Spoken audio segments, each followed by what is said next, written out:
Hey guys, and welcome back for some more Trails of Cold Steel 2.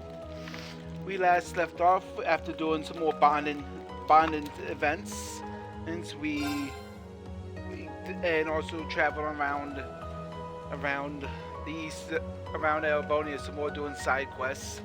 As we end up getting a call from Angelica, finding out that where Elisa's mom is and so we go over there to help Angelica fight her father as well as save Elisa in term free and roar.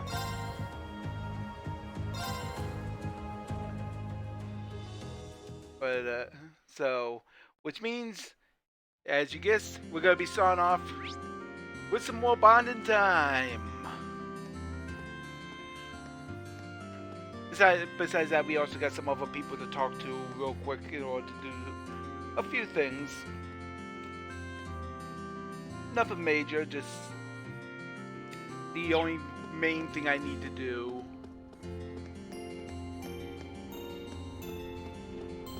Let's go down here.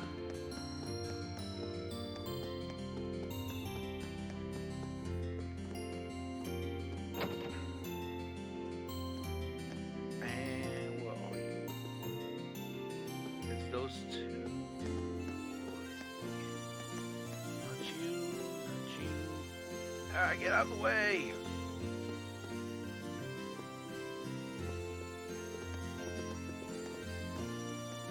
Not you, not you. Oh, there you are. Gotta talk to Log here. Why do I have to do this?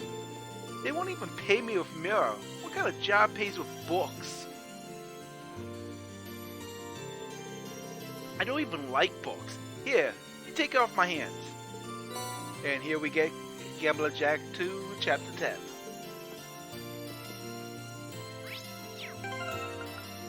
Which... Dang, I'm almost capped on U material again. But yep, we're caught up on that.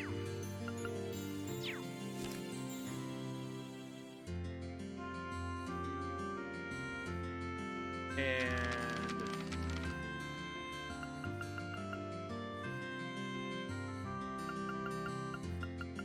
let's see, well, we got, let's see, 1, 2, 3, 4. 4 more chapters to go before we get the whole collection. One of these days, I really need to get around to actually reading these.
got that?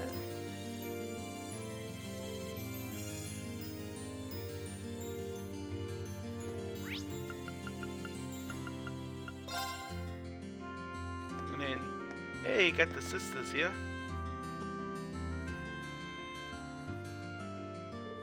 Ah, hello, Veen. Ah, hello, Veen. Can we not do this just for today? I feel like I should just wear a shirt that says, I'm sorry about her or something. Oh, come on. I'm just having a bit of fun with my two best pals. Besides, it's been so long since we've seen each other that she probably missed all the teasing. Really? I'm just so happy to see you again. I was worried this whole time. I never should have left you alone like that. You must have been really scared. I'm so sorry. I should be the one saying all that. Oh no, here comes the tears. You're such a dummy, Linde. There. It's great to see the two of you back together again. Veen, we owe you so much. We might not have ever seen each other again if it weren't for Class 7 and the Courageous. Now it's time for me to return the favor by joining the crew and doing all I can to help out. You better. Since I'm gonna keep spicing up your lives as the ship's sexiness officer. That's not a... I don't think any airship... That's... nothing. Never mind. I know you're trying to joke to cover up the fact that you're crying, but it's really not working. Boo. Fine. Let's just get on that ship. Follow me, I'll show you the way. Alright then. Thanks again, Veen. We'll see you later, okay? See you on board. Linde is welcome aboard. Okay.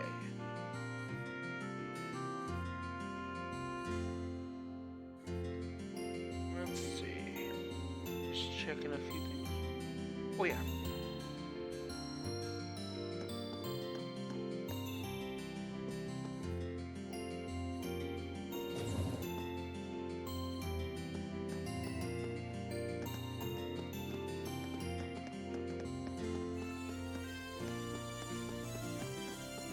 I don't think there's anything in here that's different from what's on the Courageous, so.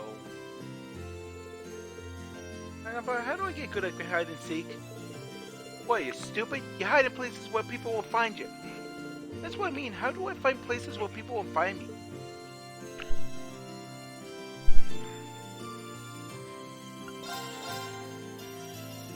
Pretty much the same stuff.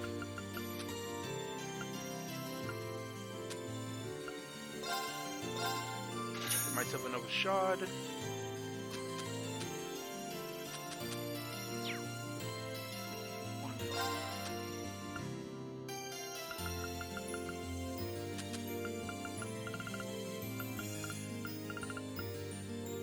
I need more shine. Anyway.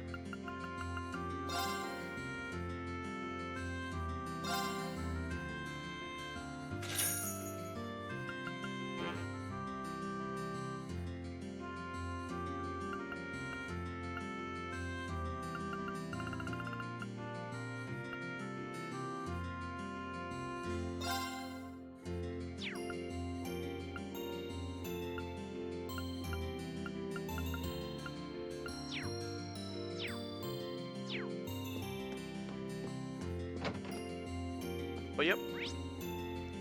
As usual, if there's anyone that happens to be in the chat that would like to see a specific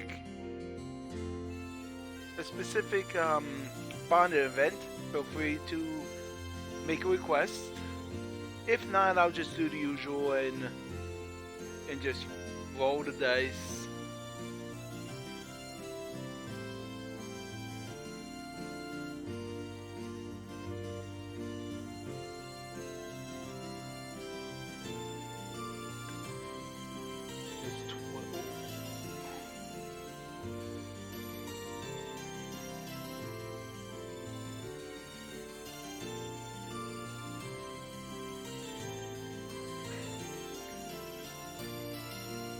Well, looks like it's We're spending time with Elisa. Just need to find her. I think she's up in the house, maybe.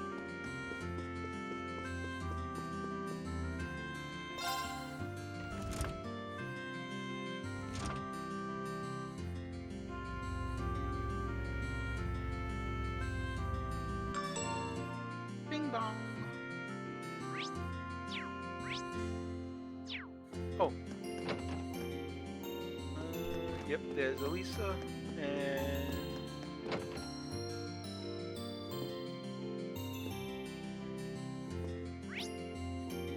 Oh, second floor. Who else is here? I think it's Sharon. Alfred's over there. Okay. Now I know where she is next time I come back here. Well, you're number one. You're the first one up. What are you up to, Elisa? I'm just checking out the rooms to make sure everything's in order. Sharon supposedly put everything back in order now that Director Wagner is gone, but still. It can't hurt to double check, right? I hate it if he ran off with something valuable on his way out. Yeah, he seems like the kind of guy who develops sticky fingers. You want to handle anything? I'm fine, thanks. I've got a pretty good idea of where everything was, so it shouldn't be too much trouble. I was more than busy enough, so I might as well just get it done. I should help her out anyway.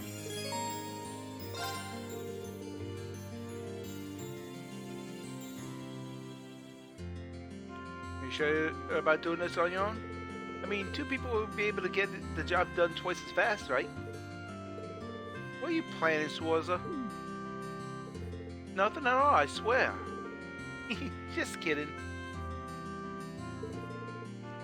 Of course I'll take you up on that.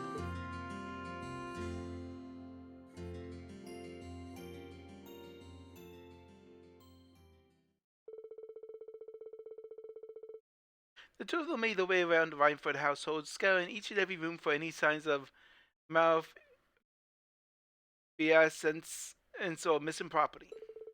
Fortunately, thanks to Sharon organizing everything the night before, it didn't take them too long. Before they knew it, they only had one room remaining, the chairman's room.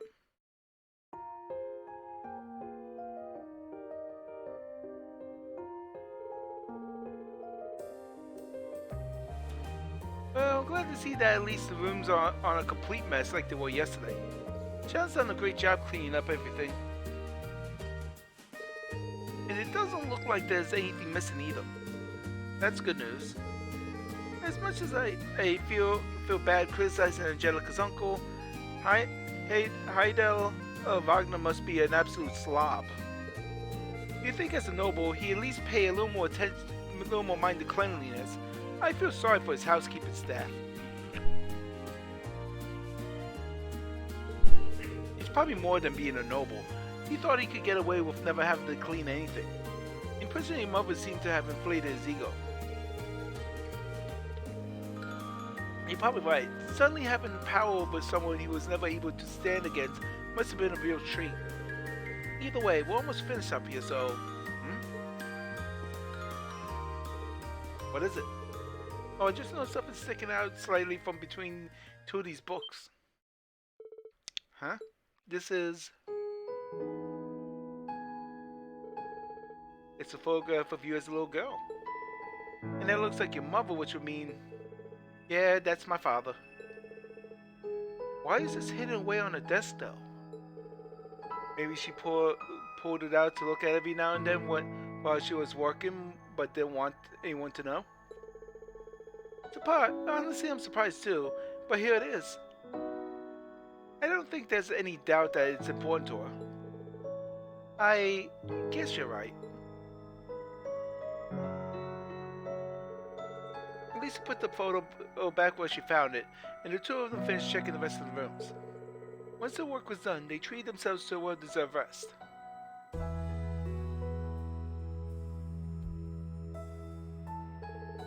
Phew, that sure took a while, huh? You can only imagine how much of a task that would have been if you had to do it all by yourself.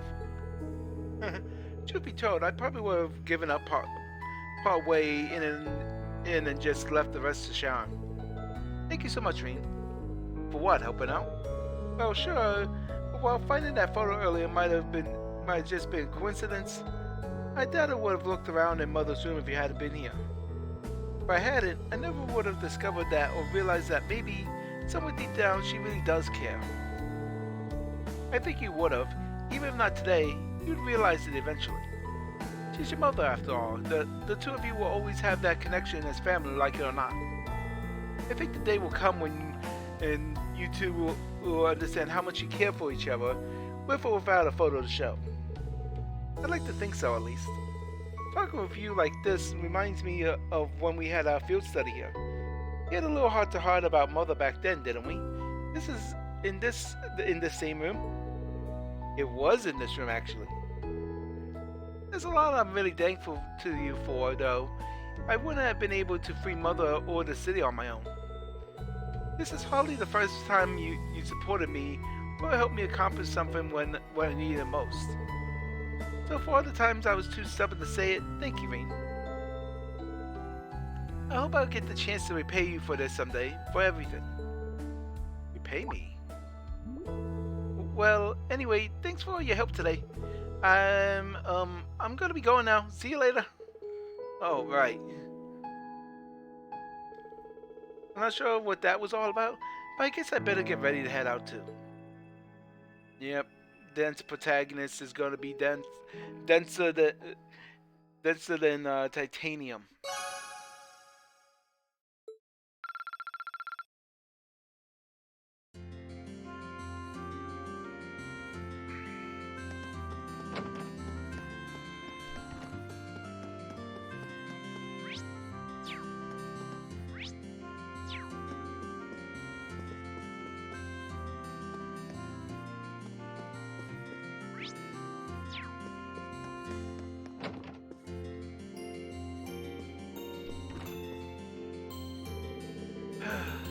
I can't believe I let the perfect opportunity slip through my fingers. I'm such a coward. Did you say something? No, I was just thinking out loud. I still have stuff I need to organize, so mind leaving me alone for a bit? Sure, no problem.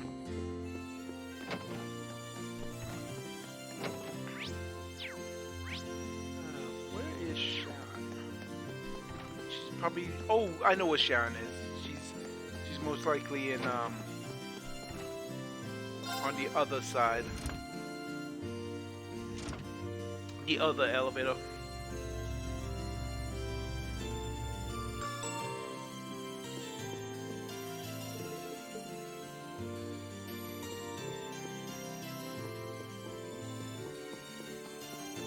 Where I can't talk to her.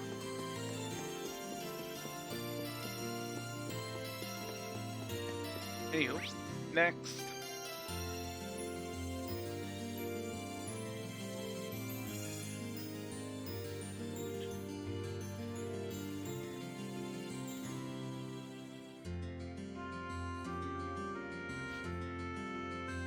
Sharon.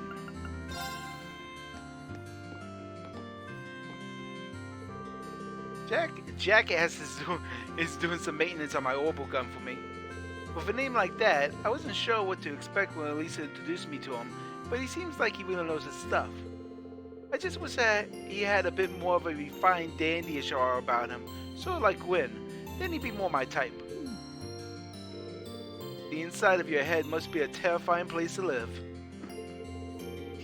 You have no idea, I mean. All kidding aside though, you should take this chance to make sure all your gear's in good shape. There's no telling when you'll need to put it through some hard use, and it always pays to be prepared. Maybe I should take this chance to have a look around here too. Say, would you mind if I hung around on here with you until your maintenance is finished up? Now that I look around, there seems to be a lot of things here worth checking out. You can if you want, but I think what you really need is something else. What do you mean by that? Get your sword ready. As soon as he's finished up with my gun, there's somewhere I want to take you.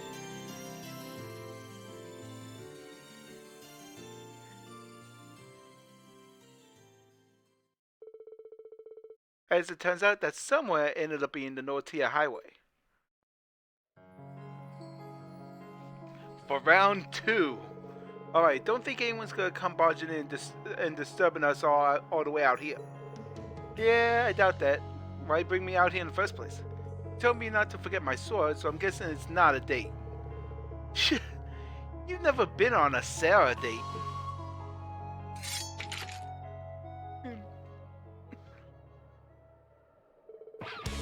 Anyway, I hope you're ready to get all hot and heavy with me as we pour ourselves into no-holds-barred combat training. Are you kidding me? And this time, I'm not going to hold anything back, so you better be ready. I want you to fight me like your life depends on it. Because you can leave this little excursion one of two ways. Walking with your head held high or on a stretcher. I don't know what brought this on, but I can see this isn't one of the usual gags. In that case, I accept your challenge. You only get my best today.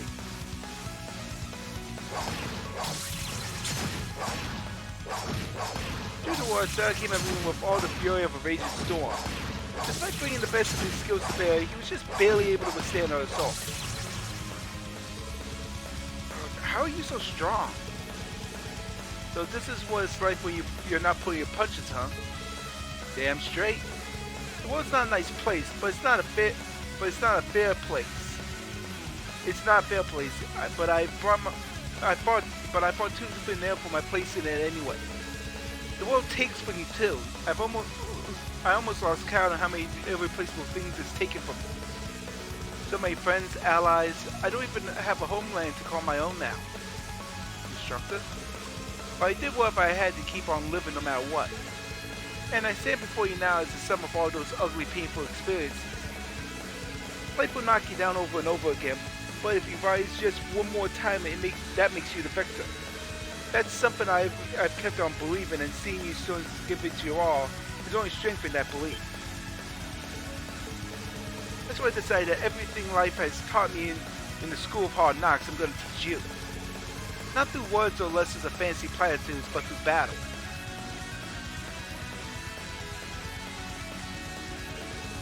I'm ready to learn. You might have gotten the better of me before, but I'm ready for round 2 anytime. Attaboy, let's not waste time chit-chatting then. You ready? He was in the battle and the intense training continued. Mean focused everything on the fight, fending off instructions Sarah's onslaught as best he could. And after a long, difficult fight...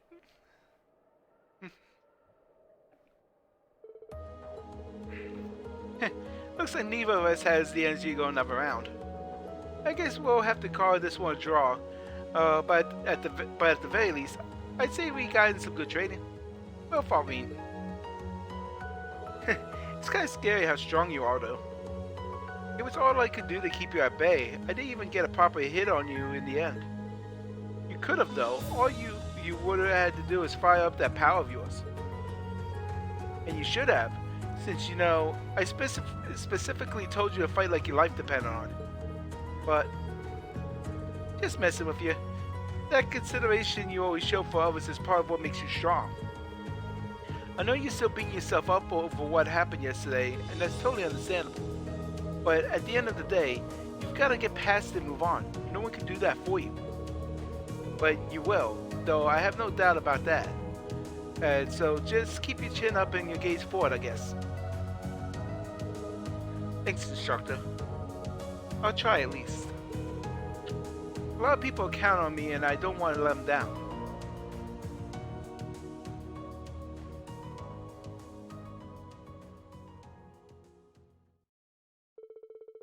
They stayed and rested for a while to get the shrink back, and once they felt better, they walked back to get it back to Aurora.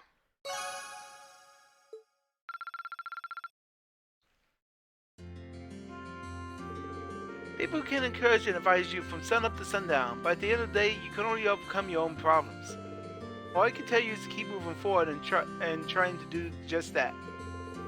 I know you can do it if you put your heart into it. I've seen you do it. Okay. So that's 2. Now we're down to 10.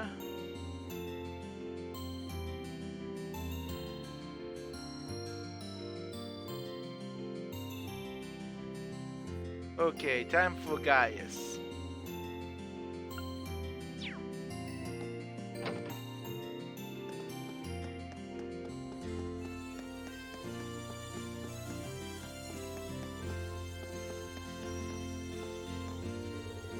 Hey guys, you highway bound? That's right, I figured I might head out and fish for a while to pass the time. One of Quinn's favorite fishing holes is supposed to be out there, so I thought I'd give it a try for myself.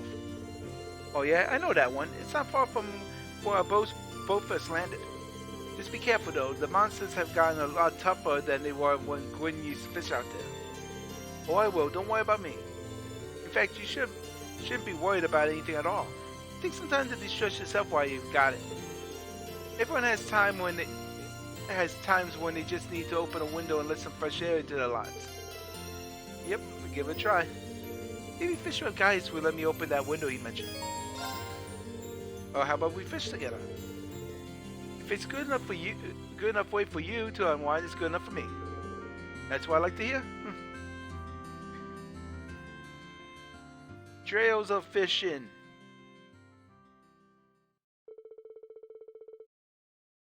Me and the guys made the beeline to Gwyn's old fishing spot on the Spina Byroad. Once they made it there, the two got right to fishing.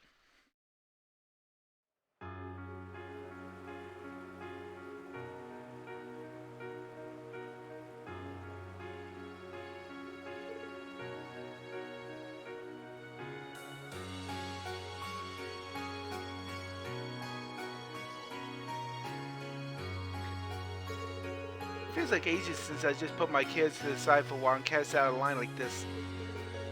Yeah, ever since the war started, we've had no shortage of things to be worried about. It's probably healthy for us to take the opportunity to unwind every now and then. Yeah, even now I'm feeling all this built-up tensions just kind of soften and melt away. Did you fish much back home? I got in some good rod and reel time, sure. Hardly as much as Gwyn though. He used to take me out on his boat to fish, especially when you could tell I was feeling down about something. Really? You always seem so composed. I guess I just assumed that nothing ever really got to you like that. Man, that's embarrassing to admit. We've all got our worries. And don't fret about it. Sure, I feel down sometimes, but it always passes in time. Back home, I was always surrounded by people who cared about me. Mom, Dad, my siblings, neighbors in the settlement, and whenever I started feeling down, they were there to cheer me up. And I always tried to do what I could to be there for them in the same way.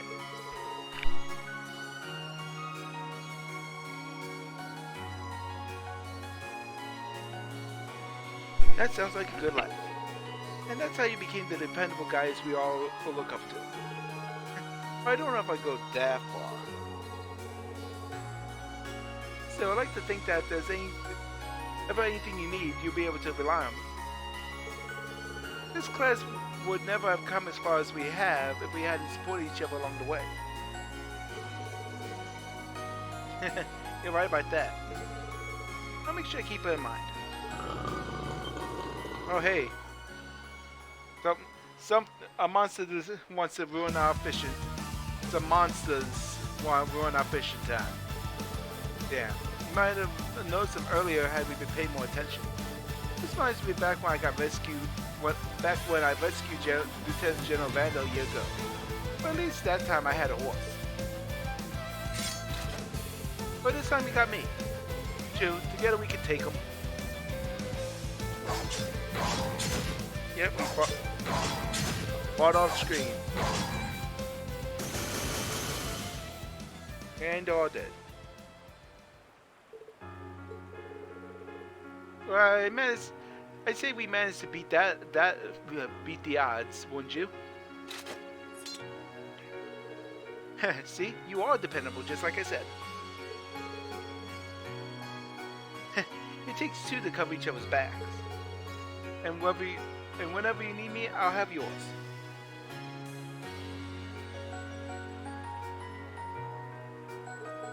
Likewise. The battle won, they made their way back to Aurora.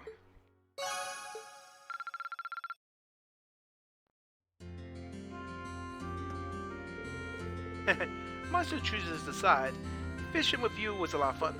We should go again sometime. Okay, next.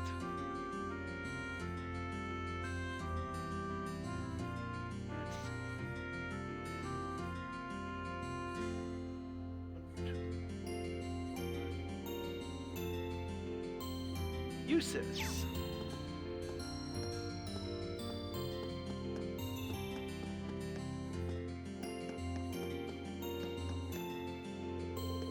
I'll be heading out shopping soon. From our perspective, causing one of the 4 great houses to withdraw from the war is a momentous achievement. But for my brothers, it's likely all within the realm of expectation. I doubt we've caused them a moment's hesitation. The only thing it's done is reclassify us as more of a threat, so we'll need to be more careful than ever as we fly around. Yikes. Yeah, I didn't even think about that. Still, I would not advise becoming so cautious that we are unable to get anything done. But that's a thought for another time. Right now, you should focus on taking some time to unwind. I think I will. Thanks, Jesus. The stuff wouldn't be so bad, but maybe I should join him in shopping. Could I join you? Honestly, shopping for supplies sounds like it could relieve stress just as well as a nap. Do what you will. My first stop is RF Farms.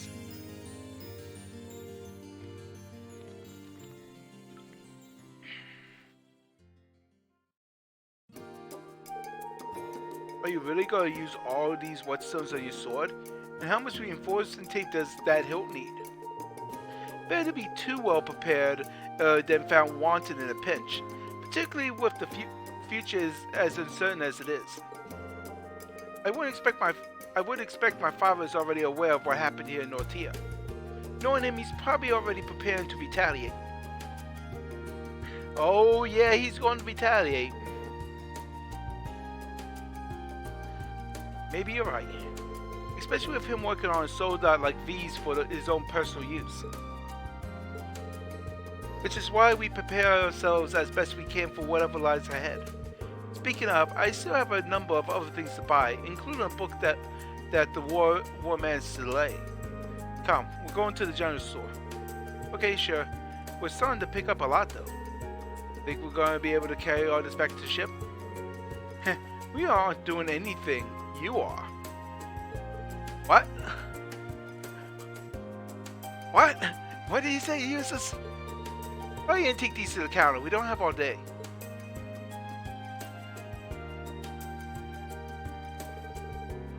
I think my arms are starting to go dead. How do you end up getting me to carry all this for you? I mean, I guess I could have said no, but still. Come on now. You wouldn't make me waste my strength on such heavy load, would you? Besides, given all the time you spend assisting the student council, I imagine you're used to menial tasks like this. Just pretend I'm Toa. I no doubt you ever give her any guff, no? It's like, Eustace, you're nowhere near as small to pretend you're Toa. There's a mental image I wasn't prepared for. Better that than leaving your mind free to focus on burdens you need not shoulder. Come along now. Wait, is he trying to keep me busy so I don't have time to think about what happened yesterday? That's real nice of him, in a cold, off-putting, useless sort of way. But even so, I'm grateful. Reinvigorated by Eustace's awkward show of kindness, Bean carried his baggage from shop to shop without a single word of complaint. The two spent a long time in each shop they visited, scanning the shelves and put more and more onto Pauline's pile. While the experience was exhausting, it did indeed take his mind off his worries.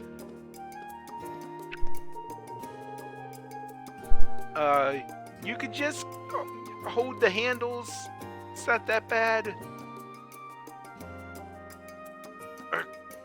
I get what he's trying to do, but I don't know how much more of this my arms can take.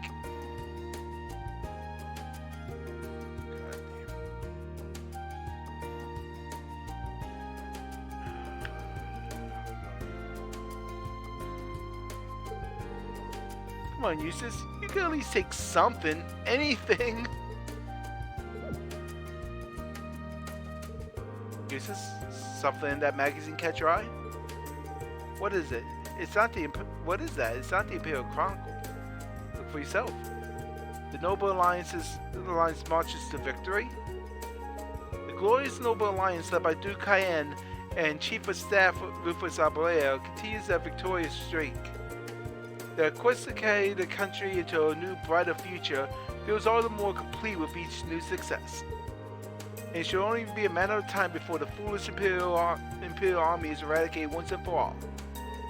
Oh, this is quite the article. Not exactly going for the unbiased approach, are they? Of course, I imagine the writers are just as much under the Alliance's thumb as those at the Imperial Chronicle. They're trying to manipulate public perception of the Alliance in preparation for their rule after the war is won. Both Duke Cayenne and my brother are thinking of not only how to win the war, but how to control Albonia afterward. That's how far ahead they're able to think.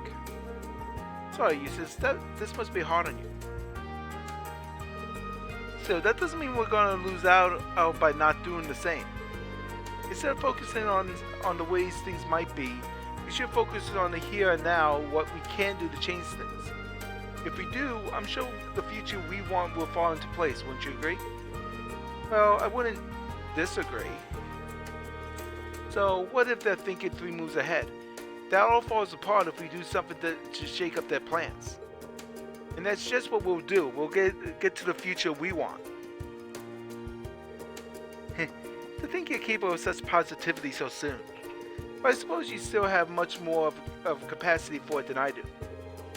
I want you back to your usual self as soon as possible, Vane. We won't be able to secure this future of ourselves otherwise. I'll see what I can do. But please, Eustace, take at least one bag or one item out of a bag. The shopping complete, they lugged their purchases back to the Courageous. They stored them in the ship's hold and went back out to Roa.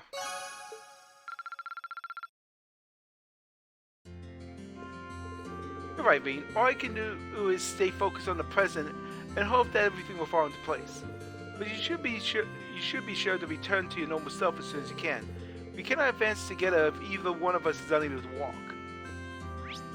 Okay. Okay. Now we're down to 8 remaining.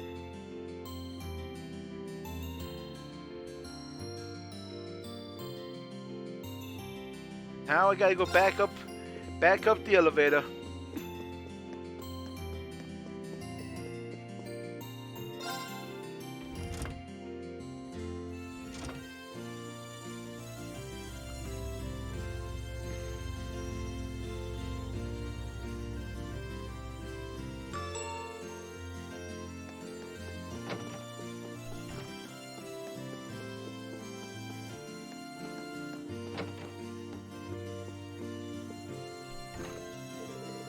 Last night I received an invitation to stay here.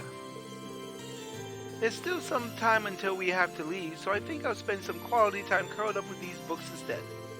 Sharon's coffee can't be beaten either. In fact, pulling myself away from here may prove to be a real struggle. Maybe we should join her for a while. She seems like she could use the company. Mind if I stick around a little longer? Not at all.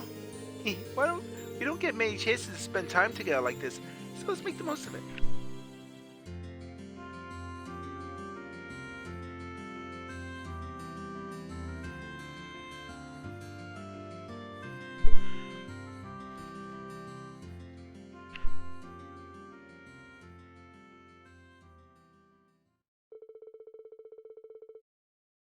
We could never say no to some of Sharon's coffee, and in fact, actually, I'll make another pot for them. With that, he and Princess Alphen spent some time in perusing the countless books gathered in the library. This coffee really has a nice aroma to it, doesn't it? Sitting back and enjoying a cup of Sharon's coffee engrossed in the book, I think I found the very definition of bliss. Well, I can see where you're coming from.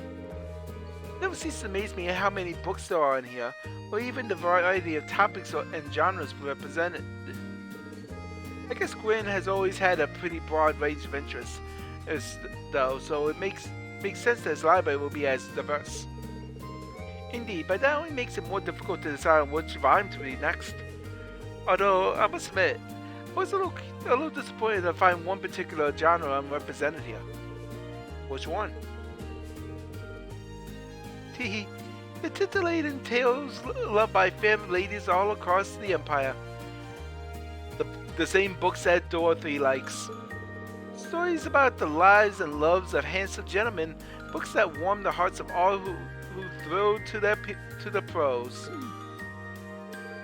Oh, those books. I remember you saying those were pretty popular, say in Australia too, right? The Creators was lacking in that genre too until Dorothy came and seeded it with some volumes of her own collection. So, does Elise, have any interest in those kind of books? T, it's so much more magical to just leave the truth of things to your imagination. We're talking about a realm created by and for pure-hearted maidens, after all. It's not a place where a gentleman should tread lightly. Fair enough. I'm curious, but not that curious. Try to at least regulate your corrupted influence, though. That'd be great. If that's truly what you wish, I suppose I ought to respect your wishes. But teasing her is my most cherished pastime, so I'd really prefer to keep at it. I wonder if she realizes her struggles are mainly just for entertainment. Still, teasing or not, I'm glad Elise has at least one close friend she can depend on. Oh, and speaking of entertaining pastimes, I actually learned a delightful little card game called Blade from Sharon yesterday. Perhaps we could play a few rounds together. Sounds fun. I accept your challenge. We got the cards and began what seemed like it would be a few quick friendly games of Blade. As they played, things unexpectedly ended up getting fairly heated, with each of them determined to come out on top while holding nothing back, even though it's mainly down to RNG. In the end, the time they spent together was enjoyable as the time they spent reading.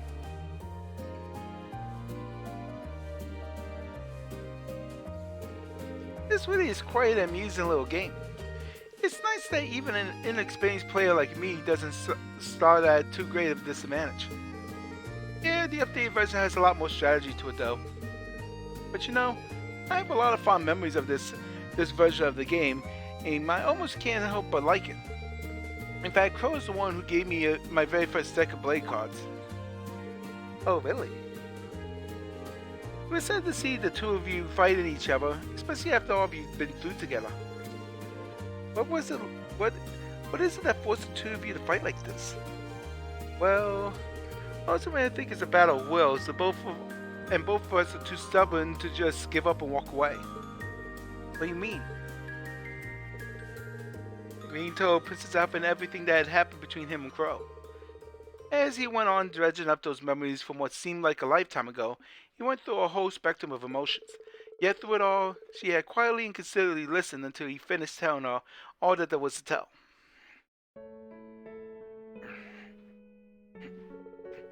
You can think of it as a high-stakes game of Blade, Crow on one side and me on the other. Neither of us are willing to compromise on things that make us who we are. Our beliefs, our pasts, our friends. And without compromise, all that's left to us is to meet each other head on and see who comes out on top. I just hope that while we're doing that, we discover where life will lead us and what to do with ourselves after this is over. I see, boys will be boys, I suppose. But hearing you describe it, I almost envy Crow's position. Why's that? Oh, I just meant Elise would probably think that as she were here now, envying Crow, After all, it's almost like fate is pushing you and Crow together. It fills my imagination with thoughts. Just a word to the wise, guys aren't too hot about being paired up with their male friends when they don't lean that way. Well, like it or not, I consider myself someone fully invested in this little battle of wills now. So I intend to stay with you and see how it all pans out. You're more than welcome to come along for the ride, Your Highness, wherever that it may take us.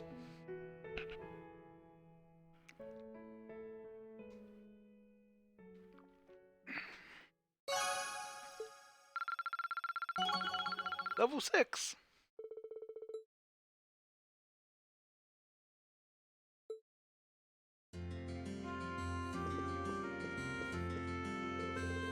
I'll be sure to watch over that fateful clash between you and Crow when the time comes. Especially since it's sure to lead to some juicy developments for us ladies.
I did not. Here I forgot I was muted. Every time I thought I'd seen all there was to see, you led me to something else that was even more incredible. That's the same way I felt the first time I was here. It gets even more incredible when you realize that in a few decades, these places that look like this could be the norm. You may be right. Hey, especially with the way technology is advancing.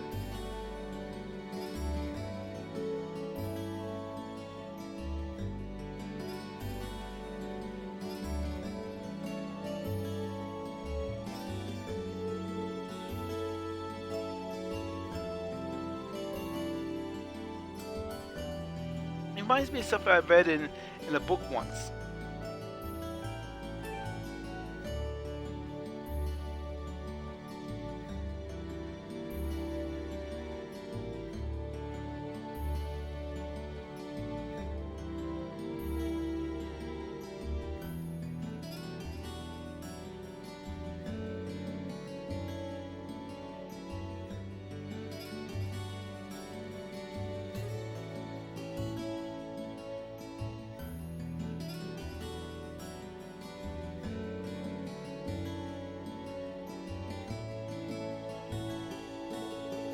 said, technology that is beyond the comprehension of the observer is indistinguishable from magic. That's one way to look at it, sure. But if that is the case, where does it leave witches like me? If people develop new technology, it's embraced with open arms, but our equally convenient magic is feared as heretical. That's why we're forced to live in the shadows, hiding both our existence and our powers away from the people. Is that the only reason we exist? To fulfill duties that nobody even knows about while the world leaves us behind? Sorry, Em, I never realized you felt that way. No, not at all. I'm the one who should be sorry. I didn't mean to ramble at you like this. Your children are a far heavier burden than I am right now. Another person's worries are the last thing you need. Even more so when my duties as a witch is to support you. I'm sure Grandmother Celine will be very annoyed at me right now. You don't have anything to be sorry for. And honestly, all of your concerns make sense to me. I don't think anyone exists just to fulfill some arbitrary set of duties, especially you. Do you think so? Sure, you're a witch, but that doesn't have to define who you are as a person. To us, you're Emma, our class president and our friend, who also just so happens to be a witch. Nobody gets to pick how they were born, but everyone deserves to choose how they want to live their life. I suppose you're right. So don't let being a witch force you into deciding your life to fulfill your duties or whatever. Focus on finding something that you want to do. We're all here to help you do that, you know that, right? You're not alone. I don't think anyone else in our class has figured out exactly how to live their life either. When you put it that way, there's no supposing about it, is there? You're right, thank you, Reen. It might not be easy to find something I want to do for myself, but maybe it's time that I start thinking long and hard about it. If I run into any difficulties though, you'll be the first person I come forward to for support. Whenever you need it, I'll be there.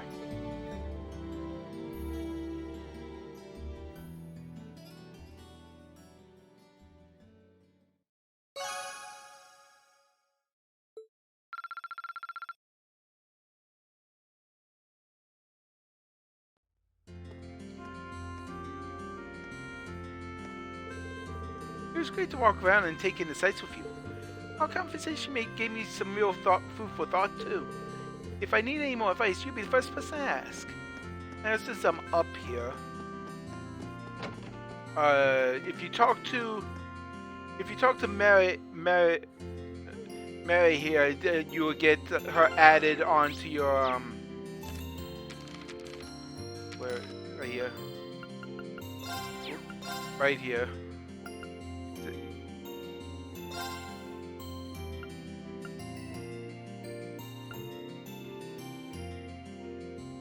Decide to stay in row and not come on the courageous for fear of being a liability. Supports everyone from afar. As the Wind Orchestra's advisor, she participated in the performance of Celtic playing the flute. Enforced Mary and Makarov to come together and be reunited, and Mary seems happy to see him again.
Okay.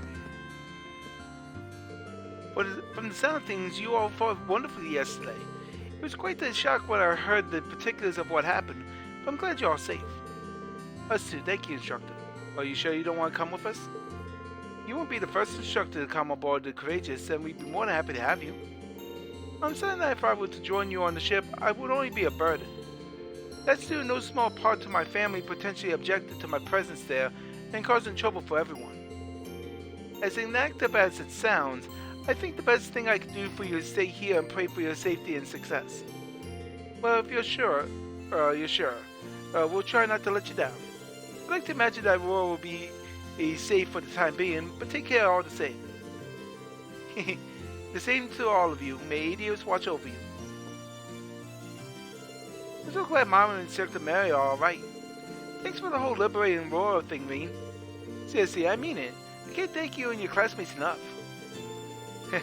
It's not like you didn't play a part in it or anything, but liberating Aurora is just one step on our path to liberating the Academy.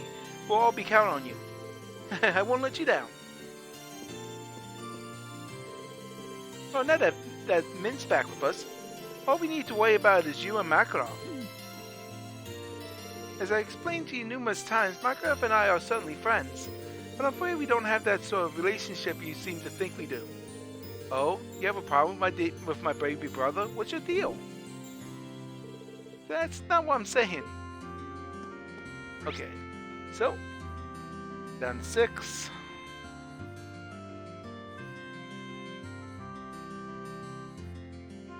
It's Elliot time.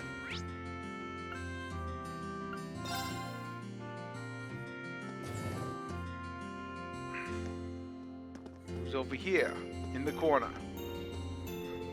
Can't stop thinking about our field study here from earlier in the year. Sure, it was tough, but it was fun. And V was still alive. Yeah, even if we did think he died back in the mine. I'm guessing news of V's actual death has probably reached Crow by now. I wonder how he's taking it. Sorry, I was probably super insensitive to bring him up.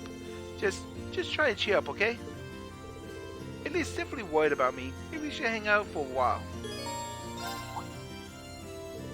I just got a great idea for something we can do together. Come with me, Rean. What's going on now?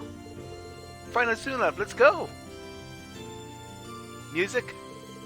It's good. Elliott dragged Rean into the Rhinefoot building, and after he bought a few things, Elliott dragged him right back out again. Yep. Music!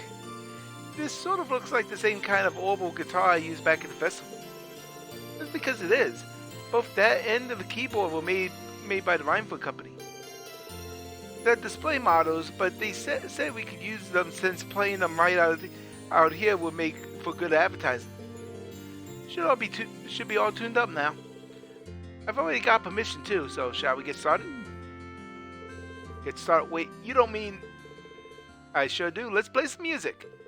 Just you and me, put on a concert in the middle of the street.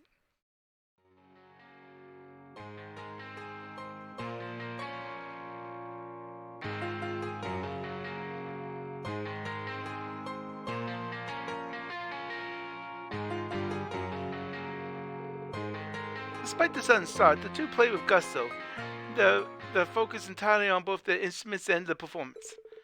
A surprising number of Aurora's residents had stopped to listen and clap for them too. All in all, it was a great success. Phew, that was something. Impressive work, Rean. We were out of sync in a few spots, and we missed a note or two here and there. But it was fun, wasn't it? It was for me, at least. Yeah, it was fun. Just goes to show that music doesn't stop at giving strength to listeners, as performers get some too, I guess. I was every bit as happy there as I was when we performed at the festival. I'm a little biased, but I'd say playing yourself is even more fun than listening, to be honest. That's probably one of the reasons I just can't seem to give up music. Thanks for inviting me to join you earlier. This definitely helped cheer me up. You're very welcome. We'll have to do this again sometime if we can, with some time to practice, hopefully. Not just us either, the whole class, just like back at the festival. Sounds great. I hope we get another chance to do something like that.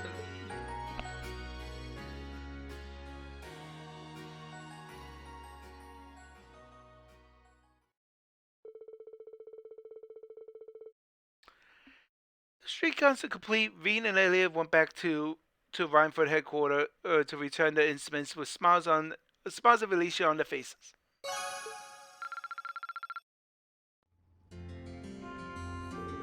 Man, that was so much fun. Performing outdoors like that felt great. We've got to do some big outdoor concert with the others someday, and maybe actually practice for that one. Okay.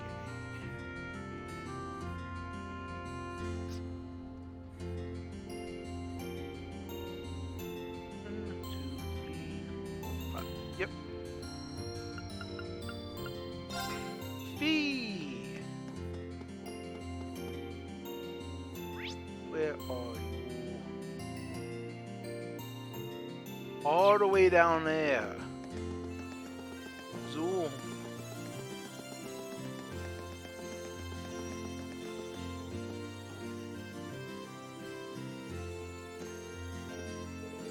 Headed back to the shipping?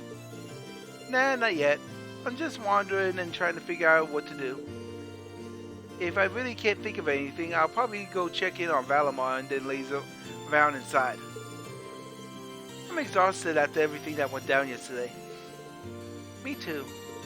It's hard to get what happened to V out of my head. He might have been our enemy, but he gave his condolences for our boss's death back at the mine, so it's hard to hate him.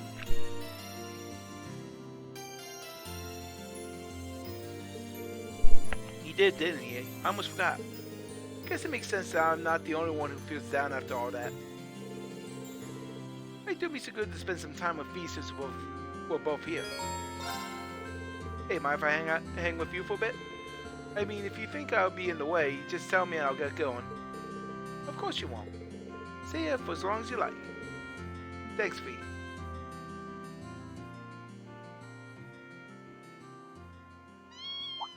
A cat.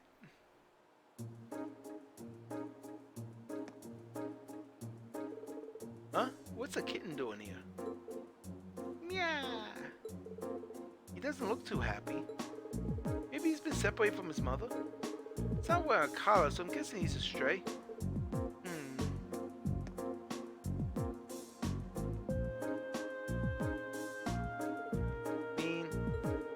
Don't worry, we've got some time before we need to head back. Let's see if we can reunite him with his mother, shall we? Neon? Kitten in hand, Veen and Fee saw walking around the city trying to find where the kitten's mother could be.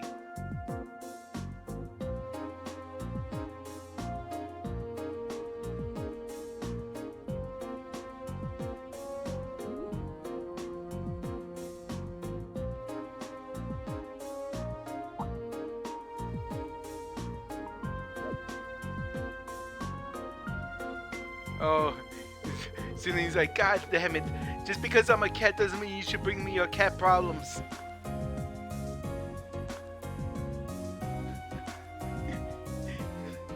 The kitten being a stray, they assumed that finding his mother wasn't going to be an easy task, and they were completely right.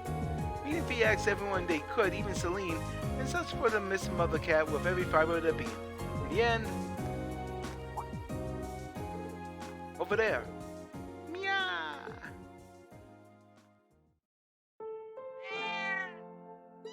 Yeah, meow. It looks like we found our mother. Yep. Even without knowing what they're saying, it's obvious they're family.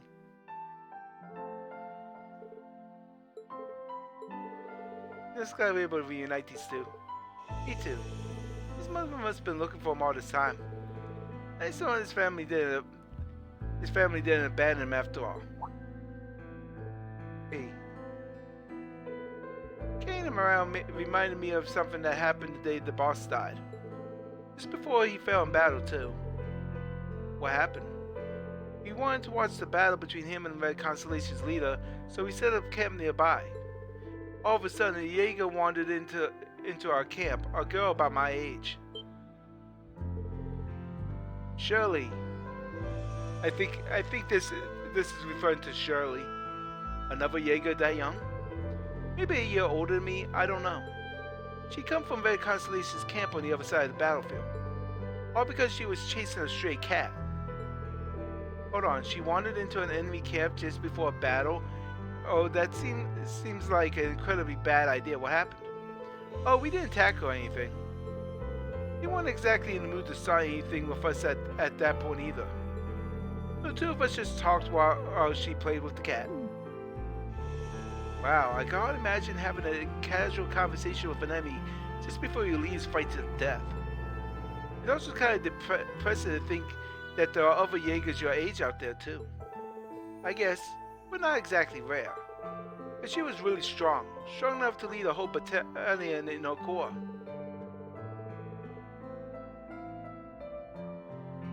It was like she lived to be out on the battlefield and killing. Loved fighting as much as anyone I've ever seen. She was more man-eating tiger than girl.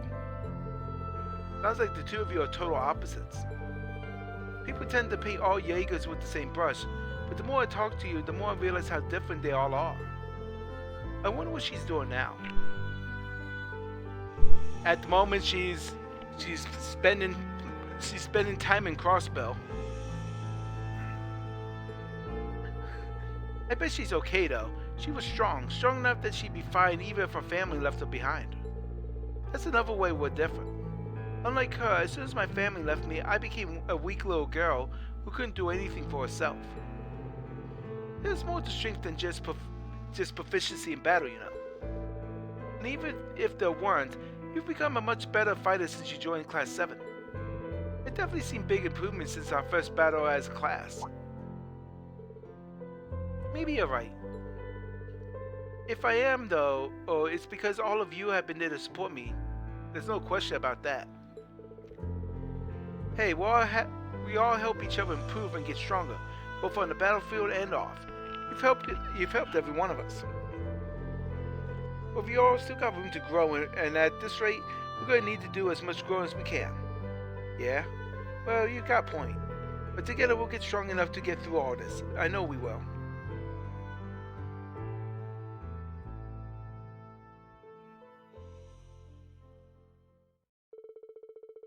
The conversation at an end, they watched the two cats scurry off into the distance.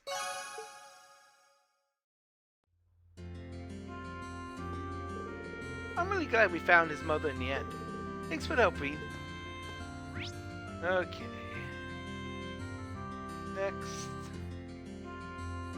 Millium. It's Millium time.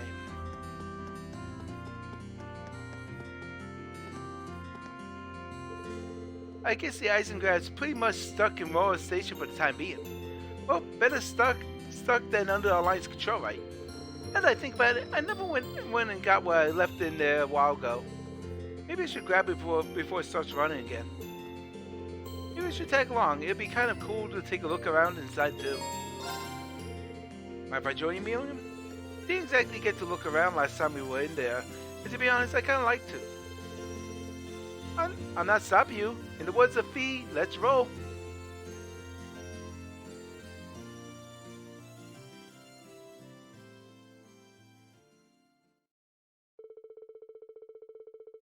They spoke to the RMP officers guarding the station and were granted permission to step aboard the Eisengraf. Once inside, they went straight to the front carriage, and Millium found what she was looking for on the engine of the room's dashboard. A giant teddy bear.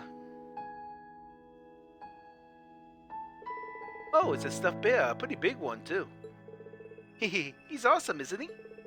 Graham bought him for me a while back as a reward for completing a mission. He did? I'm having a hard time imagining Chancellor Osborne buying someone something so cute as a present. Yeah, he didn't seem like the type, huh? He probably bought it for me on a whim. Oh, I wasn't trying to suggest he was a cold-hearted person or anything. Hey, while we're here, you want to go do some exploring? I bet the chairs in here are way softer than any sofa you've ever tried. Why not? Still, we're putting the RMP out, remember? We can't spend too long in here.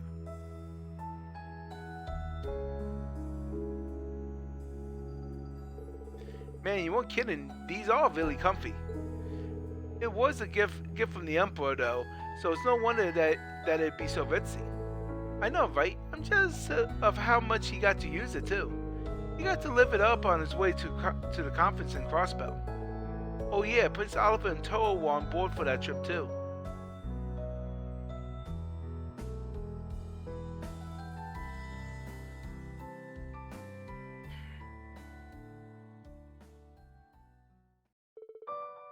What's up? Nothing. I was just thinking about how this train lost its master.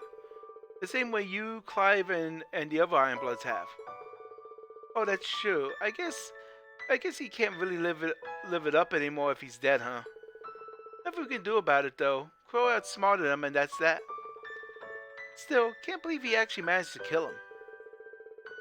I wasn't expecting you to be able to talk about him so impartially. I mean, if you're upset about it, there's no need to force yourself not to let it show, you know. Why would I be? When Dad was shot by that Jaeger, I was beside myself with worry and anger. And the Chancellor was like a father to all of you, wasn't he? I'm just saying, there's no need to force yourself to be happy if you need a shoulder to cry on. Sorry, I really don't know what you mean. What's it even like to cry anyway? What? What do you mean what's it like to cry?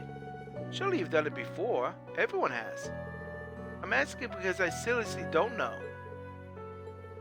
Wait, you're serious? You've never cried, not once? I guess not. I felt moved when reading books and felt kind of lonely when someone wasn't there anymore. But being so upset about something that tears come out of your eyes just seems kind of alien to me. How? She never cried? Never? She's younger than the rest of us, but by her age, most people have done it but more than they can count. Why'd you go quiet for? Are you still down about the stuff with V? Cheer up, okay? It's not fun if you're all gloomy like this. No, it's okay. I was just having a hard time processing what you were saying. I just want you to remember one thing. To all of us in Class 7, you're both a classmate and a friend. If anything were to ever happen to you, all of us would be incredibly upset, enough to cry a lot. Just remember that. Okay. I still don't know what you're trying to say, but I'll keep that in mind. I really like all you guys too. And come on, with how reckless you are, you're gonna run into trouble way before I do. Fair point, I'll be careful.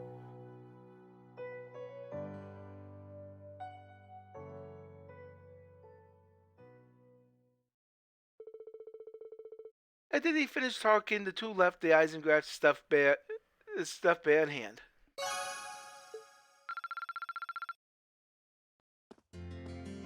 And now here's Milliam with a stuffed bear. I have to bring on board the crazies with us later.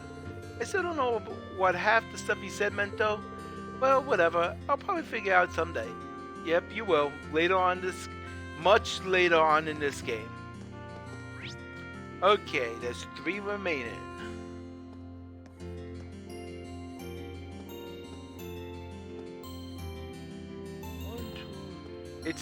It's time. It's time to watch technology incompetent Laura try to learn about orbital technology. This is my first time seeing Roar. I must admit, I'm very impressed. Expectations were high given the Rhineford Company's presence here, but I can safely say they've been shattered. I think this single shop alone has more types of orbital goods than the entirety of Legram. I feel kind of like a child in a candy store, to be honest. There's so much I want to look at while I'm here. I can go for some window shopping. Mind if we look around together? Nothing like shelves full of stuff to take your mind off things. By all means. Let's see what this place has to offer.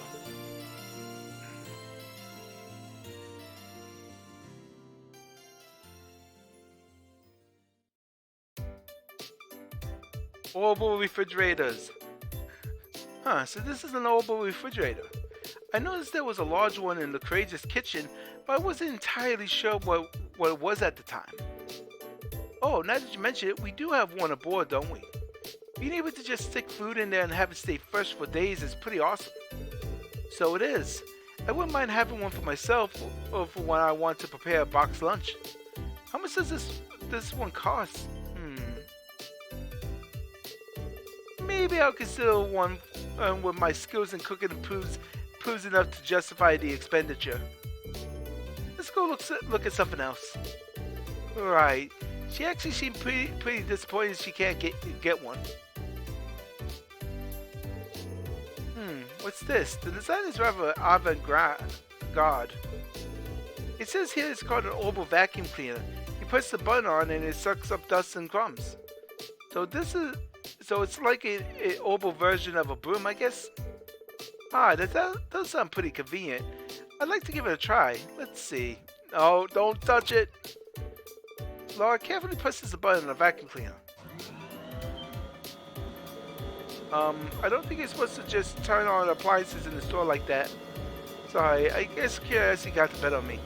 You're supposed to just turn it off then. Is this the button you press to do that? Why is it vibrating even louder and more forcefully? Excuse me, miss.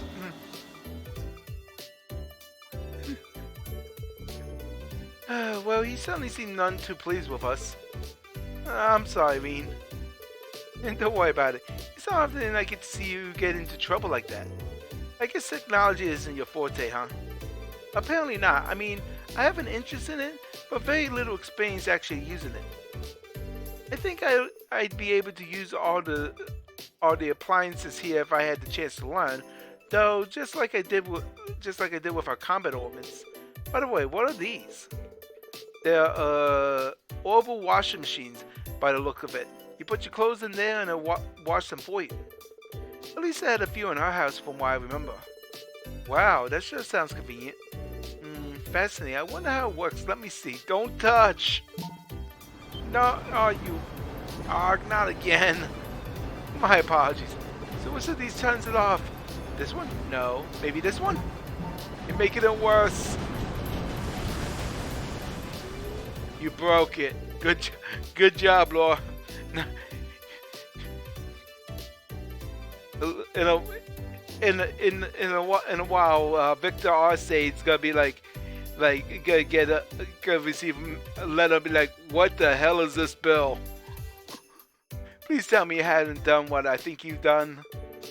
I'm afraid it appears I broke it. Excuse me, miss.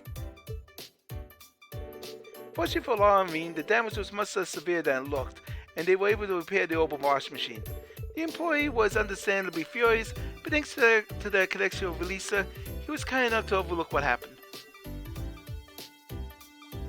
Like, please don't touch. I can't believe I made such a blunder, not just once but twice. Well, at least they were able to fix it, right? All's well that ends well, I guess? Still, it really does feel like you were born into the way of the sword. You don't need to make my lack of domestic skills sound like some kind of winning quality. I'm all too aware of the areas where I come up short, and I took up cooking in an effort to become more refined, but I wasn't planning to admit that here. Arg. Still, I'm glad I got the chance to see a side of you no one else really has gotten to see. And hey, no one's good at everything. We've all got our weak spots. Well, that's true, but you and I aren't so different in that regard, you know. All of us have roles that we're good at fulfilling, and for those that we aren't, we need to learn to rely on others. I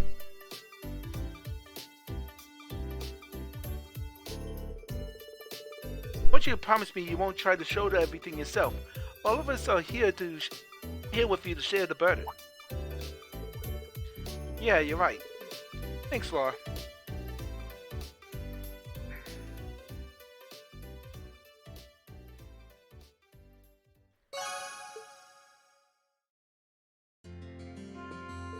I'm so glad you joined me. It was a lot of fun looking around together, even if Ormans do continue to vex and baffle me. If they could prove prove useful in my lunchbox making exploits, however, I won't be able to shy away forever. And it's down to the final two between Marcus and Tor. Who will be the loser this time in terms of being last? It's Marcus.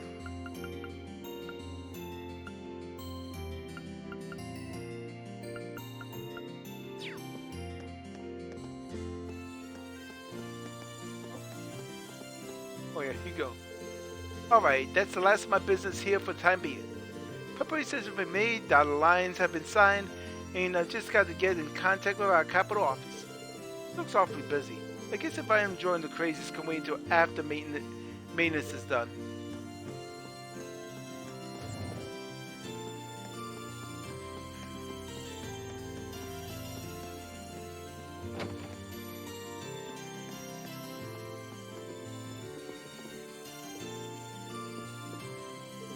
Hi, Vane. Hey there. Glad to see you taking it easy. You've earned it. Right back at you, Angelica. Are you taking a break together then? We certainly are. Nothing makes me happier than spending some quality time with my dear sweet Toa. Joyce is at the Institute too, so it's just the two of us, and it's about time I whisk her off into our own private little world. No, Angie, stop. You really haven't changed a bit. But in a weird way, I'd miss this. Now we just need Crow. Yeah. Our crew won't be complete until we drag his ass back home kicking and screaming. Oh, go away. You're not the one I want to talk. Go away. I'm so glad Angie's back, but we still need Crow. And I'm not going to give up until we got him back. Maybe she asked to join them since I'm here now. Hey, would you ladies mind if I join you? Not at all. I guess we'll have to pay for you since you're the bright-eyed first year.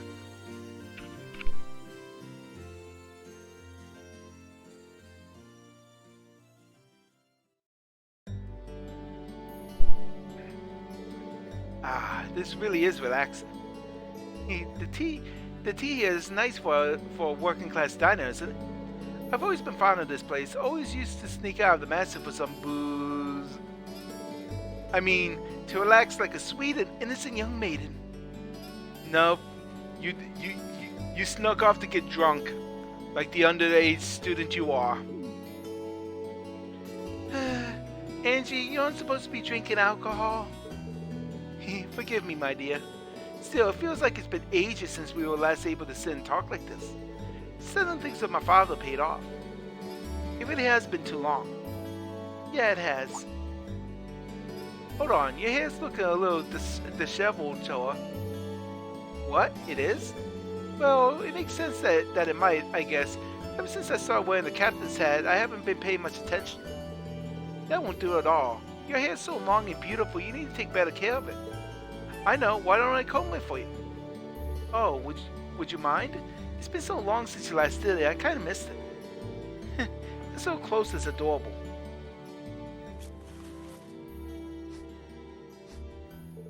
That should do the trick.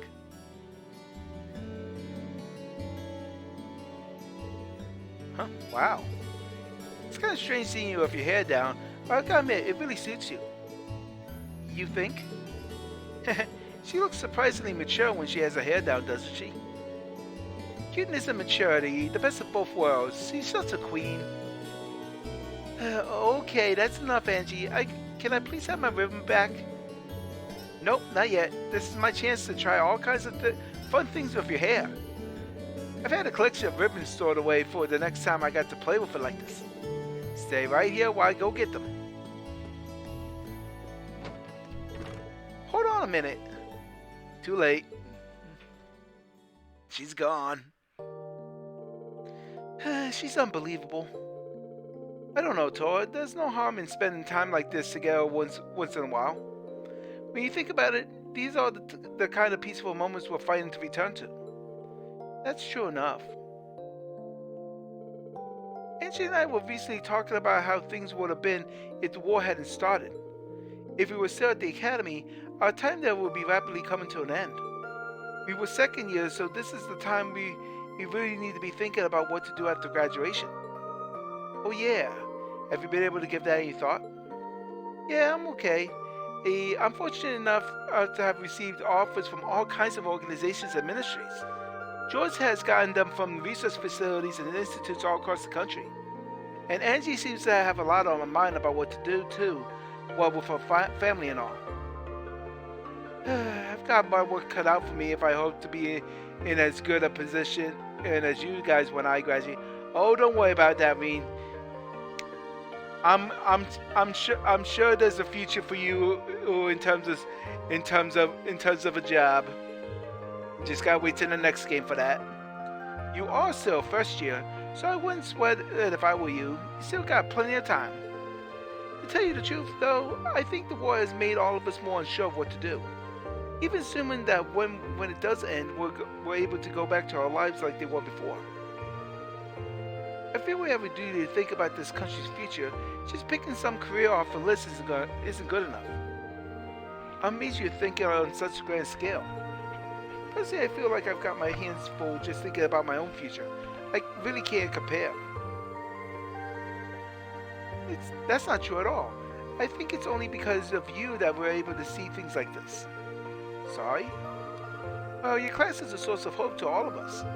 It's not only because we got that hope it's only because we've got that hope we can believe in that we can even think of what to do when the war's over. As long as you're out there fighting to bring it to an end, we can all believe that that end will really come. So let's keep fighting together, okay? We were able to save Angie. I'm sure we can do anything else we put our minds to. Think so? I'm even saying, of course we can. I feel a lot better now, Toa. Thanks. Glad I could help. Oh, did I miss something?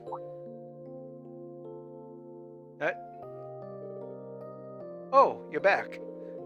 If you wanted to enjoy a date with my little Toa, you should have asked Reen. You're the only man I'd even think of entrusting her to. I would have helped set things up nice and smooth. What are you talking about, Angie?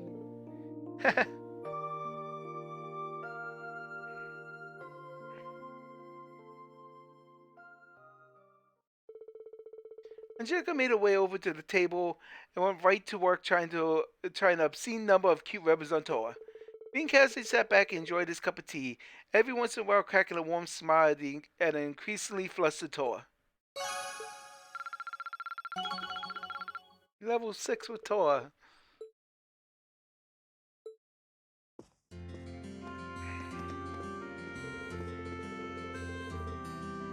If it weren't for Class 7, we wouldn't even be thinking about graduating right now, let alone what to do after it. So let's keep fighting. If we're able to save Angie, I'm sure we'll be able to do anything else we put our minds to.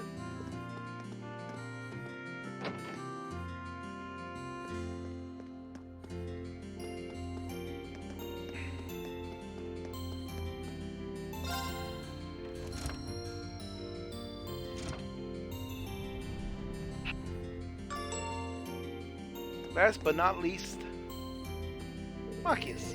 I'll be taking a look around the Royal Institute of Technology soon.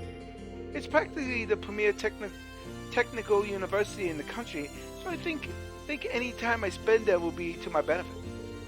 I will imagine so. We did go inside during our field study, but that was just for Professor Smith's request, so we didn't explore much. Still, it's very you to make a break for the nearest school when we finally get a little time to rest. Well, if there's something I can only see while we're here, why wouldn't I? Maybe you should do the same. No better way to lift your spirits than to get your mind off what's getting them down. I'll keep that in mind, thanks. Maybe he's right. Checking out the Institute will probably cheer me up. Yeah, I think you're onto something here. Would it be okay if I tag along?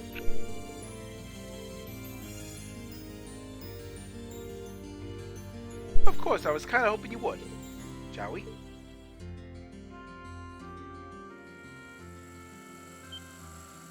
Whoa! What was that? Sorry about that, guys.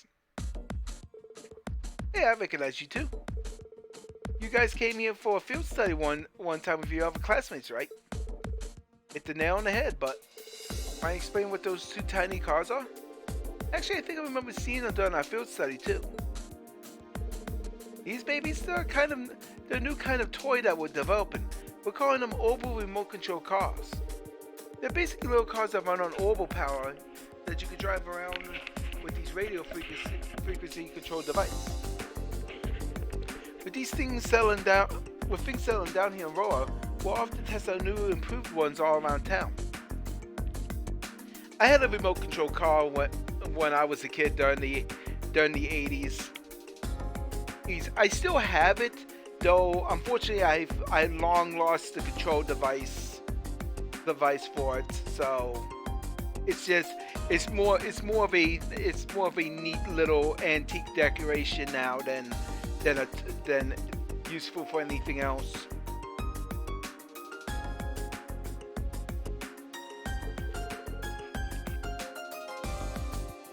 That's some impressive technology. You've replicated the look of the Mindful company's Lux line of vehicles too, very well. Like Lux as in short for luxury. Oh, do you recognize the monkeys? With the number of cars on the roads of Heimdall, you start to recognize different models after a while. So I eventually decided to start doing some research into what each one had to offer. The Lux series was one of the ones that I found myself particularly fond of, so its name stuck in my mind. Now there's a man with taste. If you can appreciate the beauty of these little babies, you're gonna go far in life. Actually, you're just the kind of guy who we like to give this thing a little test drive. Are you serious? As serious as we've ever been. We want as many people playing with these things as possible, right? Oh, actually, it'd be great if you could grab another friend too. 3 people racing against each other would be just awesome, but would also provide us with some valuable data. Well, in that case, I'd be happy to play with your cars for you. And I already know who our third will be, though I hardly call him a friend. Wait, you're not thinking... Even though he doesn't call him a friend, he's still gonna invite Eustace.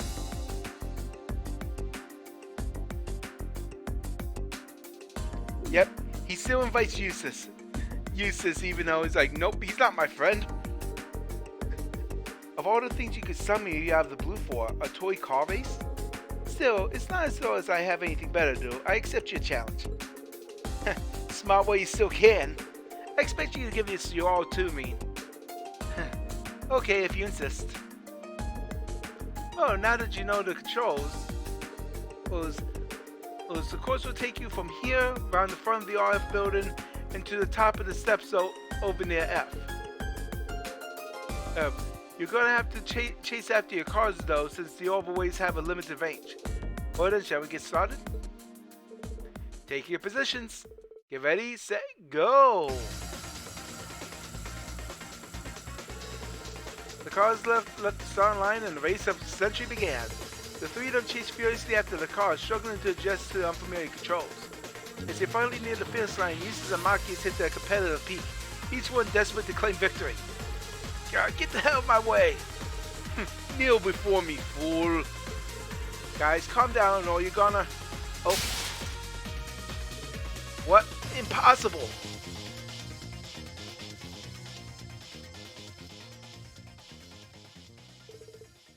We have our winner.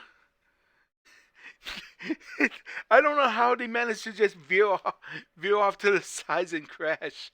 I mean, he's the one that's like, yep, straight ahead. First place, Rienswarzer. Seriously? As usual, they're so focused on each other that they end up failing in the end. It was a near neck and neck race, but once they crashed their cars, Eustace and Marcus didn't stand a chance. Looks like you got a bit carried away at the wheel there, fellas. That was careless of me. This is completely ridiculous. But we got some fantastic data thanks to you 3.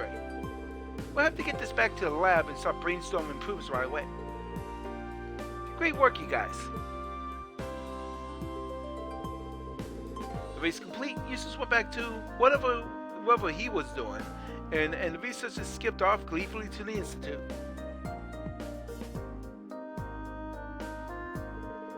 Ew, didn't expect that would end up being such a big thing.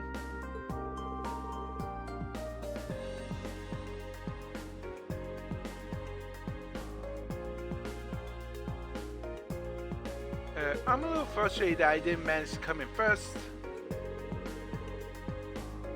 But if the whole thing cheered you up, I'd say it was well worth it. Thanks, Marcus, that means a lot. Hey, no need to make a big deal of it. On a more pragmatic note, I can't see something like toy cars becoming very successful during wartime. Just another reason for us to fight for peace, I suppose. Yeah, that's a fight I'm sure we'll win. Besides, if these things ever make it to the market, we can have another race. Sounds good to me. Next time I'm taking Eustace down. He's so worried about being used. He's so worried about being beaten and useless. He doesn't care if he loses to Rean. He's like, I'm fine with being second as long as that guy is last.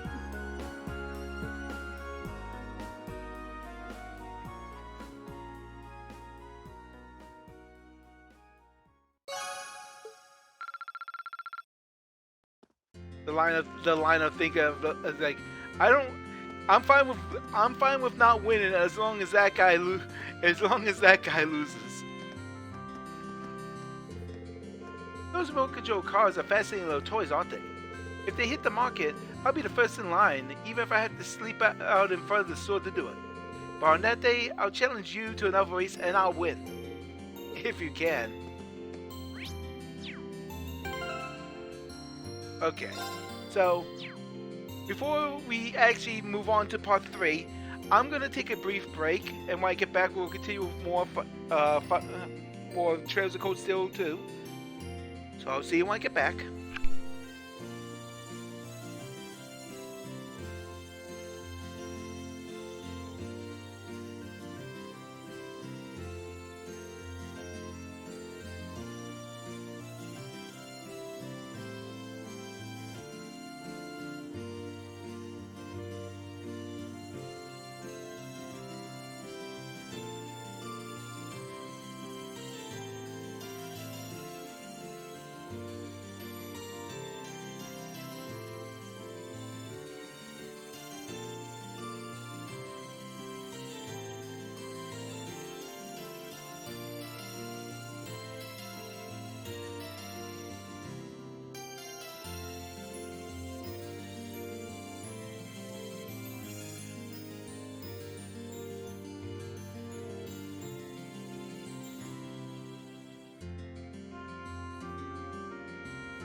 Okay, I am back. Now that as far as I know, we've done everything. So let's move on and continue the story.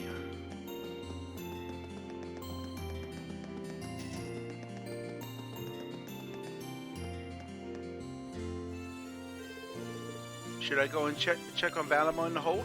If I do, I probably won't have the time to do anything else out here. It looks like the maintenance is nearly finished. Return to Courageous will cause the main story to advance, and the unseen bound events will no longer be available.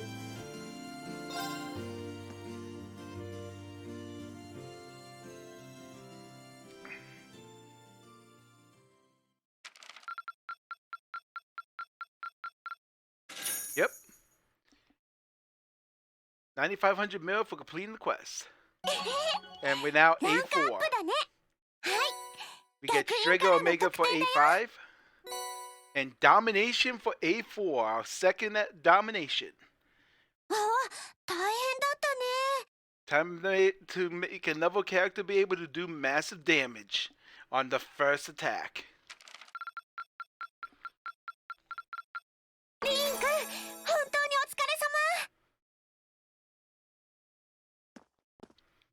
Time to watch numbers go brr.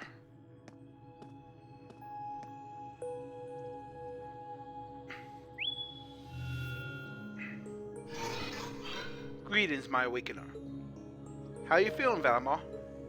The battle yesterday must have been pretty hard on you. I am fine. The damage to my armor and lost mana have largely recovered. I expect to be in peak condition before our next battle. That's good to hear. Just listen to you talk, you really have changed since we first met. You seem to be talking a little more like a human now. Is that so? That would suggest that my memory is slowly recovering. What's that now? The part of me in which memories are stored appears to be damaged. I have very few memories of the past, such as why I was sealed within the old schoolhouse to begin with. This includes my memories of language. Thus far, I've had to rely on the preset bare minimum of speech functionality. However, thanks in great part to your assistance, my speech functionality is slowly beginning to restore itself. Does that mean that your memories of the past are starting to return too? It is an indistinct memory, as if clouded by white noise. I seem to recall someone burdened by great sadness, much like yourself. That obvious, huh? I look that burdened to you? Someone died right before my eyes and I was powerless to stop them. But the more I think about it, the more I realize that I might have been able to stop it from happening. And that regret's like a thorn stabbing into my heart. Was the person in your memory able to move past the burdens? I am unable to find any memories that answer that question. However, I believe that your sense of regret is an entirely natural process for humans. Is that not the case? Well, yeah, I guess. Give thought to what you would do differently if confronted by the same situation again. If I can aid you, I shall. Yeah, you're right. I can't undo the past, but I can at least make sure I don't make the same mistake a second time. Perhaps considering how to do that is the best thing I can do right now. Thanks, Valimar. I feel a little better after talking to you. Then all is well. I am afraid I must return to sleep. Should you require my aid again, you need only to call my name. I need to keep on getting stronger. Strong enough that I can protect the people around me. The ship's maintenance is probably almost done now. Maybe I should take a nap or something while I wait for the others to get here? Nope, no nap for you. This is Rean Swordsman speaking. Hey there, Rean. George here. Do you have a minute? George, is something wrong? Well, I'm over at the Royal Institute of Technology at the moment. And an acquaintance of mine here has a pretty interesting proposal regarding your Divine Knight. How soon do you think you can come over? A proposal. Who is this acquaintance of yours? Well, it's the Institute's president, actually. Professor Smith, the Empire's foremost global researcher. Yep, it's about that time.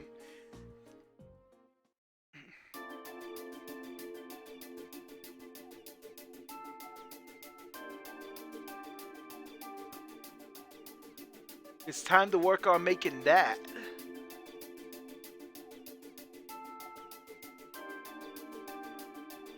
And here's the jerk himself.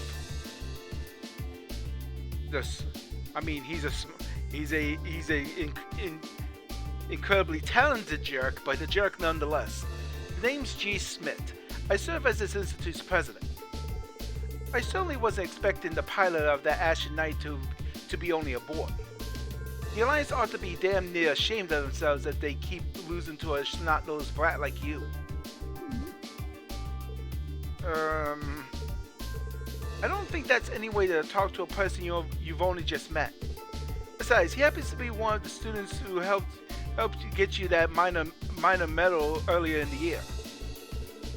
And one of the students put out that request without any input from me. He should be kissing my boots for having the honor of assisting with my research, however indirect it was. Some things never change. Putting that aside, is it true? Were you the one responsible for developing the Panzer Soldaten? It is. Duke Kaya made the request and I agreed to it. I used the ancient robot Ordine and the Society's archaisms as a reference point. They designed a frame that could be mass-produced even with the Reinford Company's technological capabilities. Afterward, I drew up plans for several models and oversaw the completion of a Draken in prototype a few months back.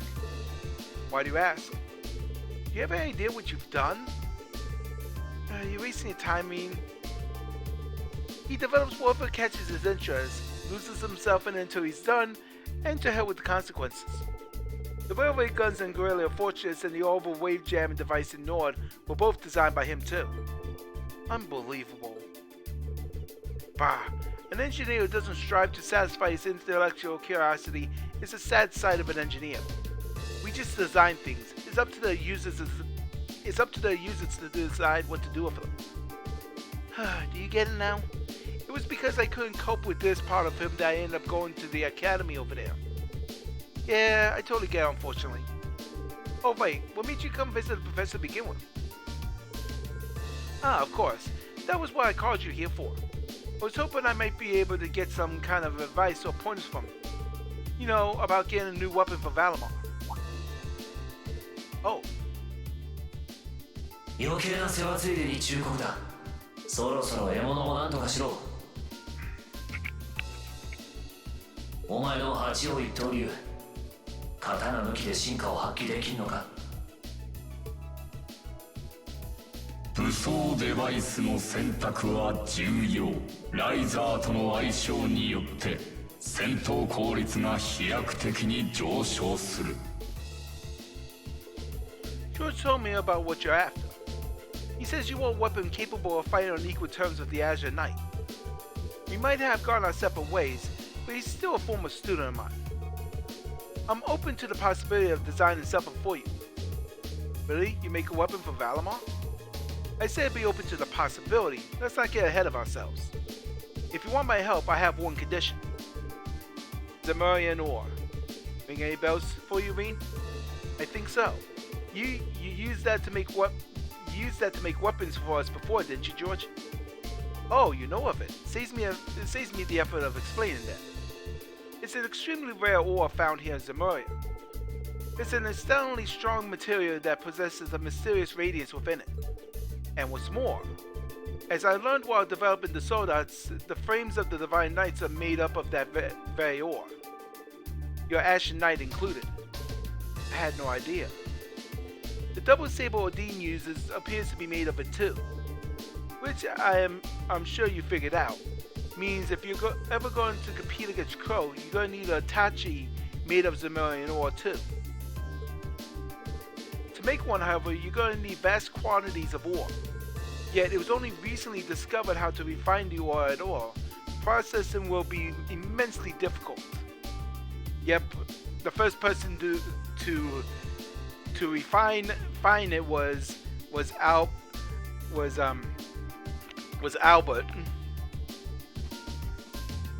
Russell.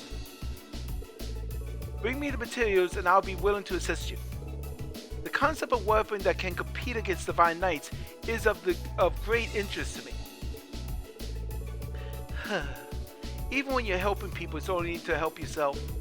It'd be nice if you were doing it to atone for developing the Zodats. I can't picture those words coming out of your mouth. Very thought makes me ill. Bear in mind, Zemurian ore is incredibly rare material. I doubt you'll find enough of it to get the job done. Still, should you pull it off, I'll design you the finest Tachi you ever laid eyes on. On my name as an engineer, I can promise you that. Thank you, Professor. This will be a great help to us. No or not, we're going to find all the Zemurian ore we can to make this work. I'll keep my expectations low.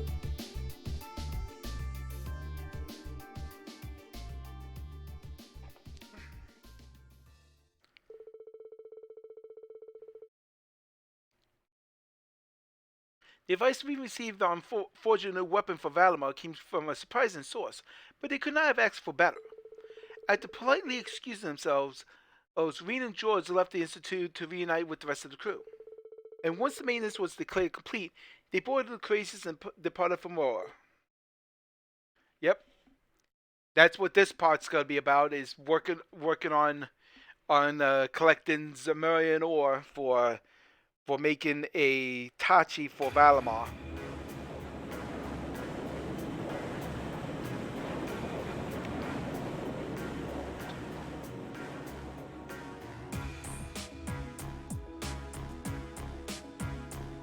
Look at all these students now with us. I have to tell you, I'm impressed. I was expecting this beauty of a ship to be on the feisty side, but she's a really sweet girl. Cutting through the clouds like this feels wonderful. I could get used to this. Wow, I can't believe how quickly you've gotten the hang of it, Angie. Neither can I. I think it's obvious who's more qualified to sit here between the two of us. This job's all yours now. Why, thank you. I hereby accept the position of Chief Helmsman and Krasis' second in command. She really is amazing. There's no one out there who can tame a vehicle as fast as Angie. We're not gonna have to worry about a thing with her around. Moving right along, the good news is that we were able to liberate Roar. I don't think any of us could have predicted how much the war situation would change in the process. Marquis Ragnar and his provincial army's withdrawal from the conflict will have a profound effect going forward. Losing one of the key members is bound to be a painful loss to the Alliance.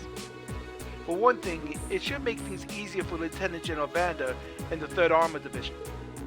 Their greatest concern before now was the Nortia Provincial Army after all. So the Alliance's overwhelming supremacy is finally starting to sway. Only in the east though. They still come out on top in the west. Right, Prince Oliver said as much too. General Le Guin and then Brigadier General Bardius are out there and claiming one victory after another. And then there's your younger brother, Eustace. And then there's your brother, Eustace. He's a brilliant leader and it shows. I see. Be that as it may, all we can do is focus our efforts on the eastern front for now. That's what we were entrusted with, and fretting over things we can't change won't do us any good, right? Let's put it into perspective, yes.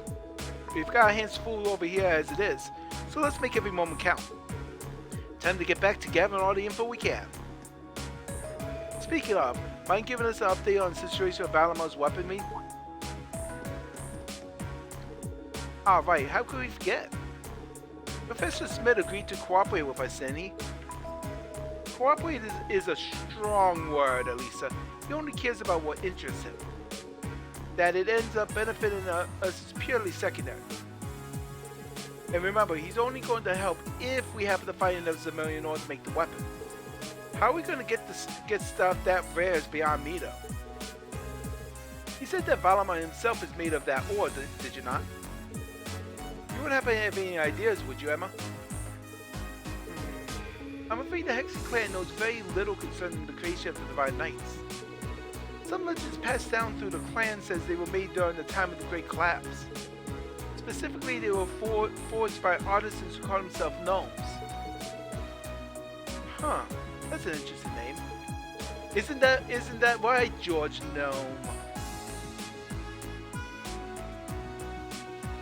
I know the term from old stories much like anyone else, but I had no idea a band of artisans by that name existed. Supposedly they once worked closely with the clan's ancestors. But somewhere down the line, the witches and the gnomes ended up parting ways. I couldn't tell you exactly when. How curious. Maybe so, but none of that's going to help us find any ore. Our chances of finding enough were pretty slim to begin with. I know where you can get enough, but only if you're willing to overcome some very difficult trials to obtain it. You do? Really? What do I have to gain by lying? You're aware of those strange ruins scattered all over the country, right? Yep. All the shrines the 4 shrines we saw. Oh yeah, where the higher elements were active. Those are the ones that are called spirit shrines. They were built on top of septine veins long ago by the gnomes to encourage the formation of massive Zemillian ore crystals. Those crystals were in turn used to create the Divine Knights. So if there's any place in Albonia to start looking for vast amounts you need, it's there. I had no idea. Why didn't you tell us this before now? Am I supposed to be a mind reader? It wasn't exactly relevant until now, so why bring it up? No need to bite our heads off. Hey, she told us now, right? Hey, all we gotta do is go to one of these shrines and we'll be rolling in ore. Let's hope so. We've got a lot on our plate to check up on the country, but exploring the shrine has been our best lead yet. And no matter how difficult it may be, a little thing like a trial isn't going to scare us away, right? Right. I think I don't have anyone specific I have to put in my party this time around. With the discussion coming to an end, the destiny has been decided. Before departing, however, Class 7 thought it would be best to check if there were any new requests. And their timing turned out to be quite apt, as he had very recently sent several their way. Yes, several, as in 3. And they're all of these are optional. Cruising for a bruising. Just imagine sweet Eustace operator sweeping for the safety of his province people as they're chased through the streets by a ravaging monster. Surely you would not let such a dire scene come to pass, would you? The battle is set, and the northern cruising highway awaits. Dawn Air. Klein and Hibel. So here's the deal. An airliner got hijacked mid-trip and went missing, but we managed to track it to the Isengard range. Right now, the hostages are all still inside. So we're going to rescue them. It's going to be tough, given that the hijackers are armed, but that's where you and the crazies come in. Tora can give you the specifics on how to reach us, but we'll be waiting in the Isengard range. And see you there. And the sweetest of challenges. From Blue Blanc. Oh no, it's Blue Blanc. Dearest ladies and gentlemen, I have taken the liberty of calling upon you for a quest of my own, unbeknownst to my worthy rival. I have left a letter in the location indicated by the Blue Cross. I think you will find it well worth your while to read it. This one's from Klein. I'm happy to see that Hibel is with him too. Not so happy about the airliner going missing though. Doesn't seem like something we can afford to ignore, dangerous as it sounds. But look at this one. Phantom Thief B? What's this about reading a letter? As if we have time to be concerned ourselves with his pathetic antics. I know what you mean, really, but ignoring them might be even worse. Yep, we got work cut out for us. Hey, Veen, I want to help look out for everyone. Let me come with you, okay? Oh, okay. Well, I've been using you in the party constantly anyway, so so you being mandatory, don't threaten me with a good time. I think Selena should come with you when you're exploring the shrine too. Again, you're my main part. You've been my main party for at this point. Again, threaten me with a good time. I was about to say the same thing. And make sure you're ready before you go. I wasn't kidding when I said the trials were difficult. It's simply not possible to remove Fi from the party.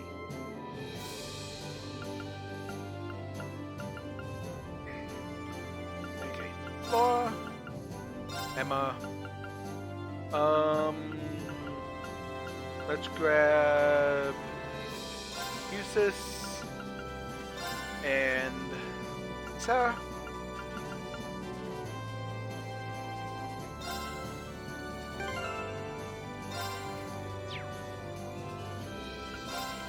And let's see.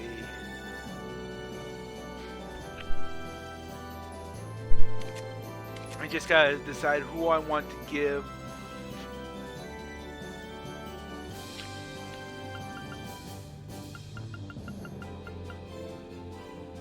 Give domination to. Let's give it to her.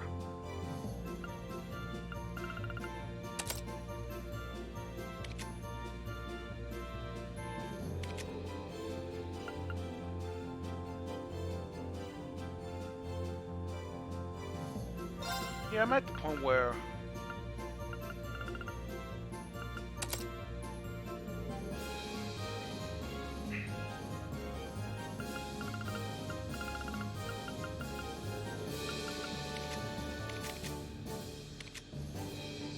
okay, there we go.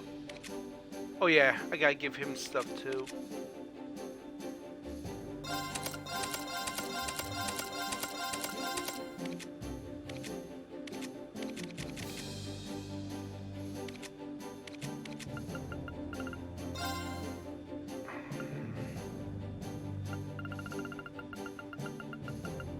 Yeah, criminal's fine. That works.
Okay, now that's all.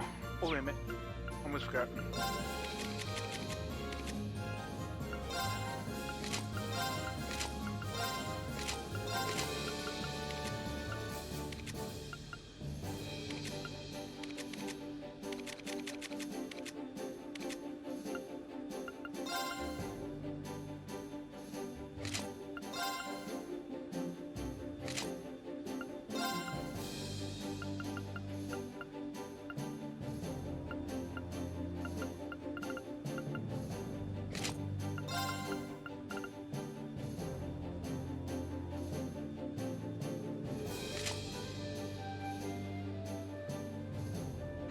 Okay.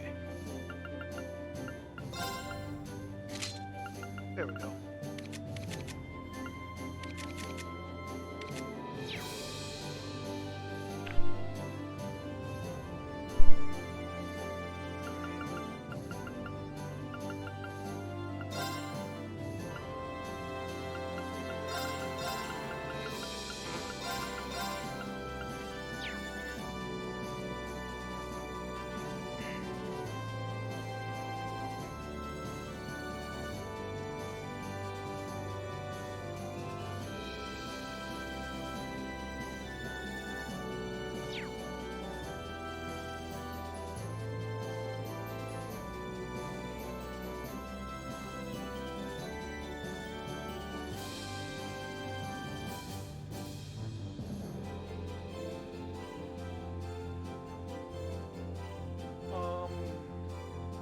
Give me a moment. I'm looking.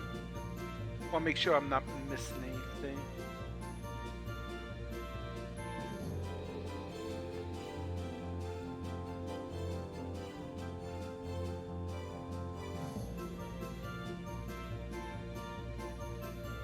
Yoshi. Oh yeah, I almost forgot about those two.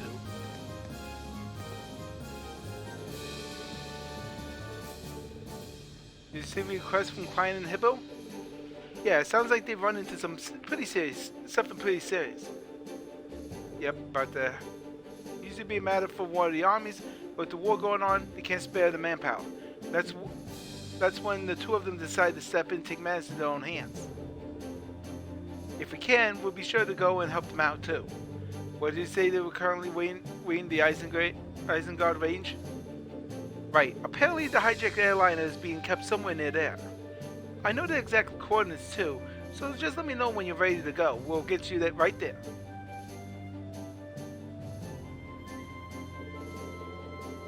Getting Angie back in perfect health is such a big worry off my mind. Now I just can't wait to see Crow again. Well, I kind of see it. I did kind of see him when you were on the Pantagruel, but we didn't get the chance to talk anything. Sorry about that. Velma and I won't rest until we make that happen, though. I promise you, we will bring him back. It just might take some time. I can't wait. Until you do, try to be the best. I'll try to be the best camper that I possibly can.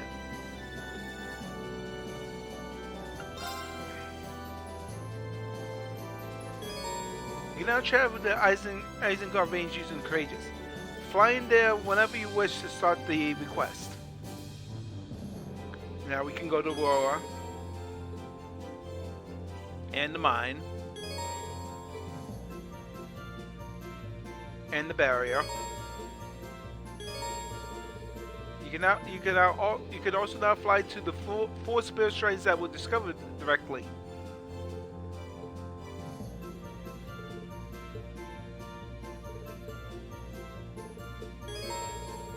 Note that the main story will advance when you complete any one of these shrines, so be absolutely certain to do everything else you want to do first. どこへ行こうか。 Oops, wrong spot.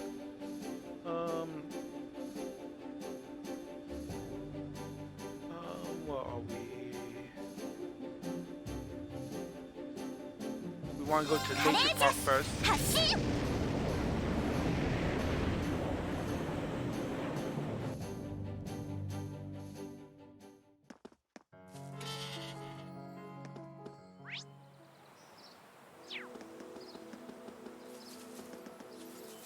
手強そうね。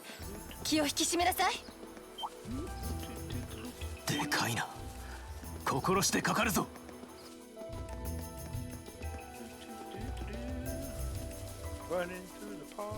危険度大。どうか気をつけて。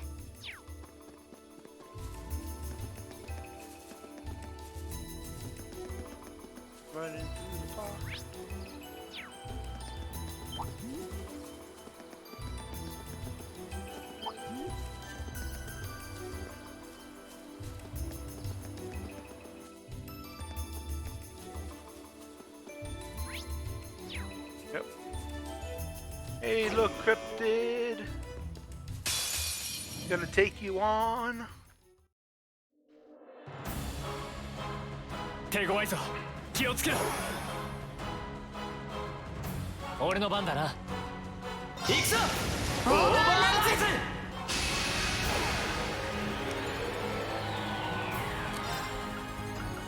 こうだ。俺の番だな。せい。チャンスだ。いただき。任せて。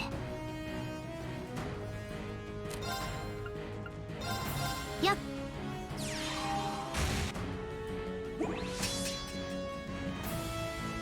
俺の番だな。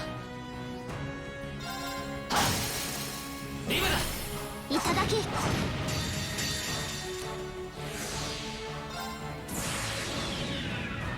無名を切り裂く戦火の一投。はあ。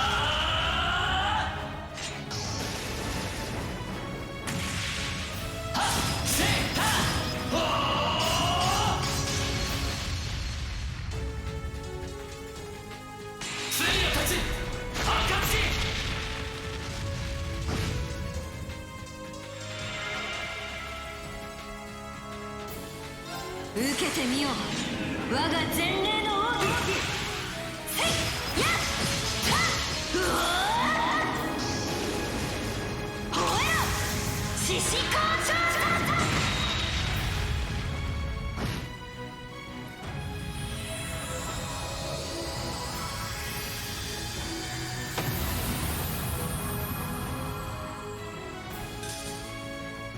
さて、先に進むとしようか。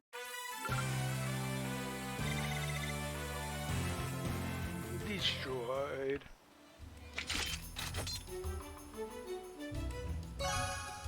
Defeated the cryptid and got divine salvation.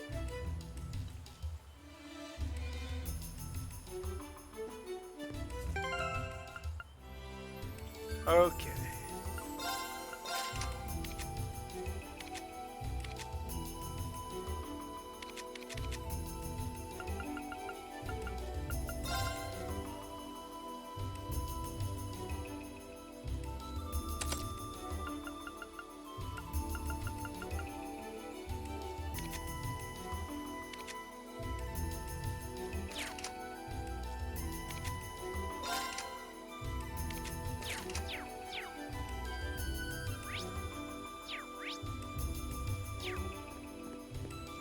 うん、任せて。行くぞ。はい。参る。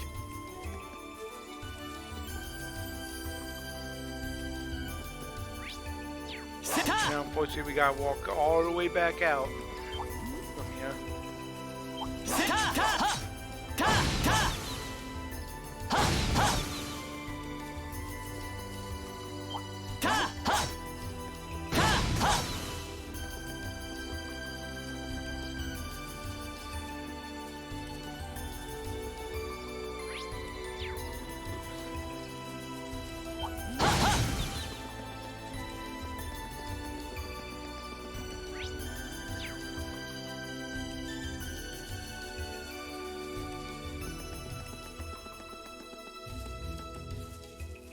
でかいな。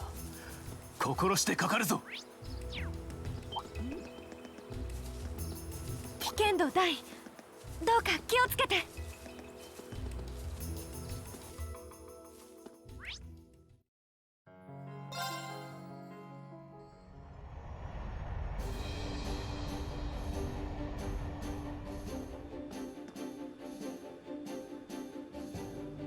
どこへ行こうか。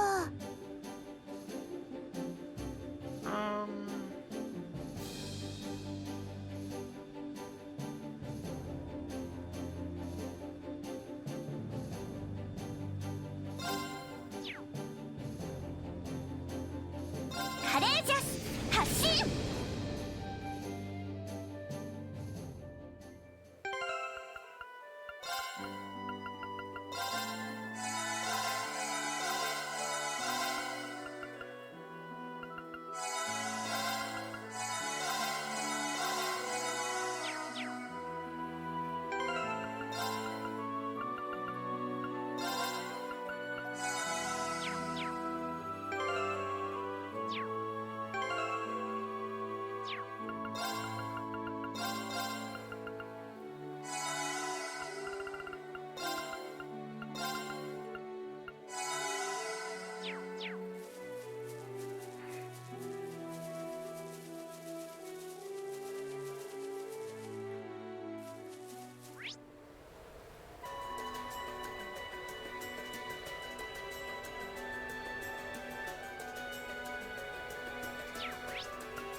それじゃあ行こっか。任せてくれ。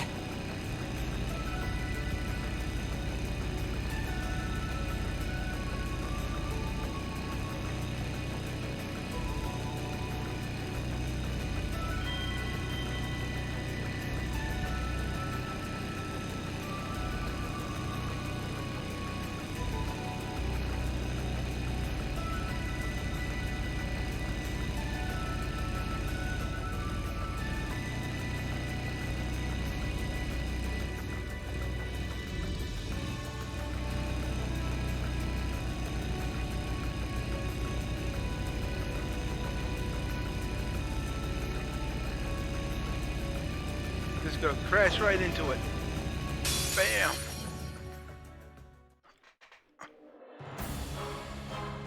手強いぞ気をつけろ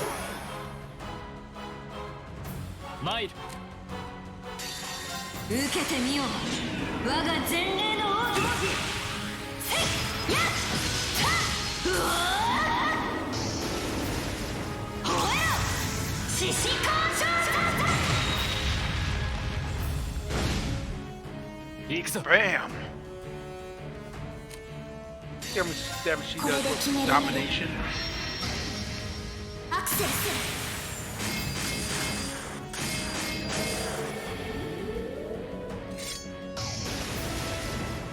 シャドウブリゲー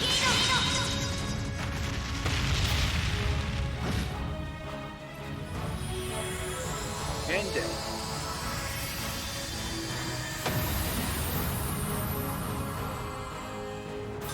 危険度低下やれやれだね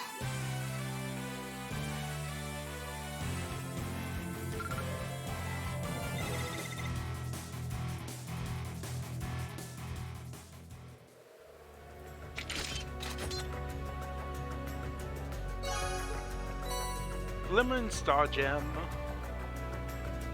Another one for our collection.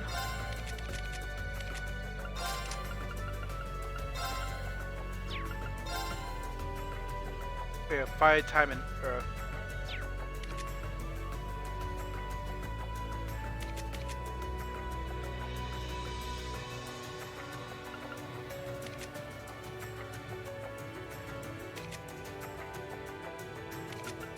What the? Oh yeah, Grail Burst.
任せて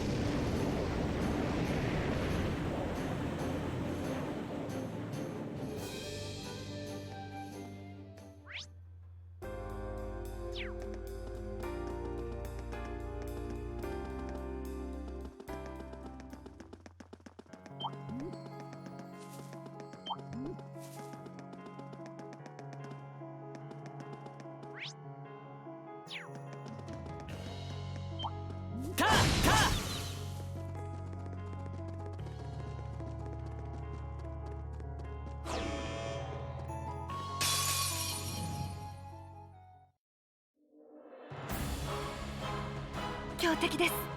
どうか気をつけて。任せて。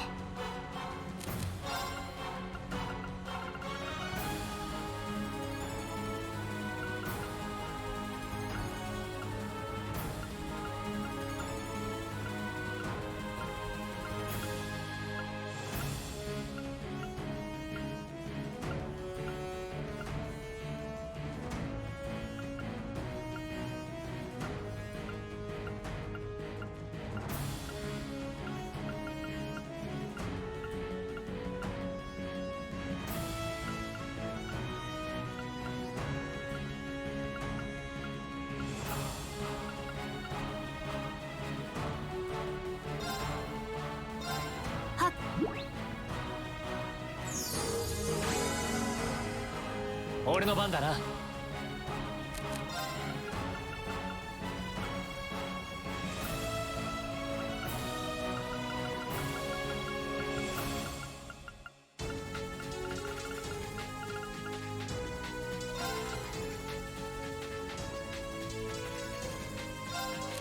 やっ、これは珍妙な。これで決める。アクセス。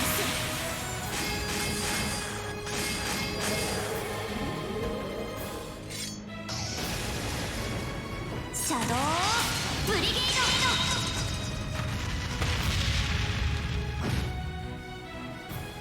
ー受けてみよう、我が前例の奥義。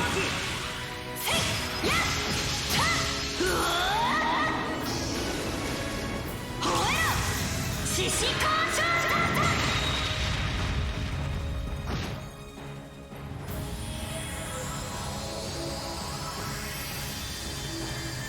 And dead.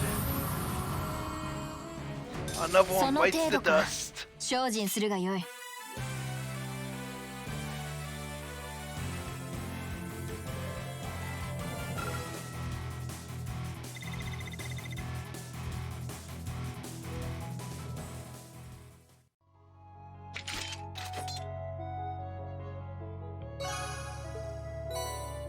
Now we have the Searing Sun Gem.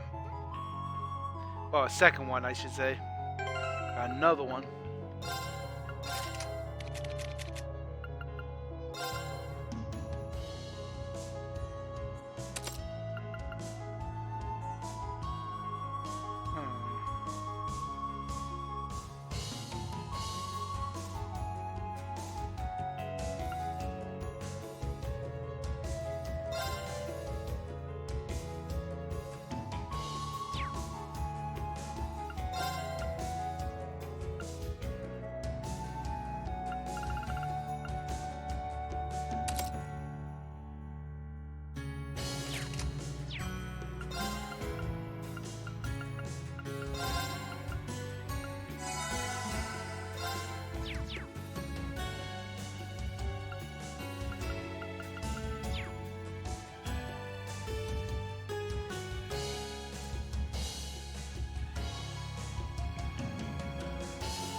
Okay.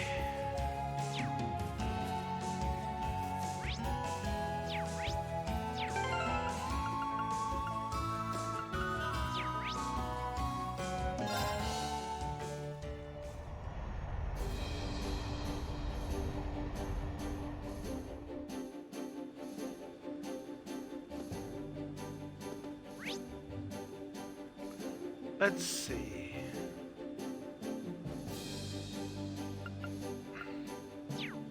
Next, well, in order to do the last cryptid, we need to do that どこへ行こう that か。 request.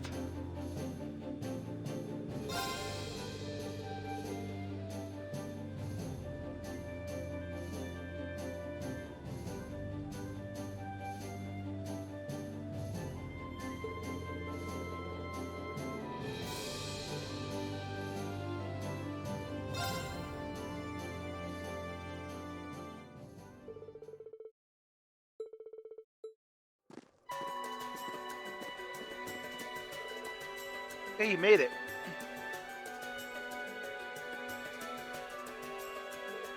Fine. Hey, Bill. We've been waiting for you. I'm happy to see you're here too, Laura. Thank you for coming.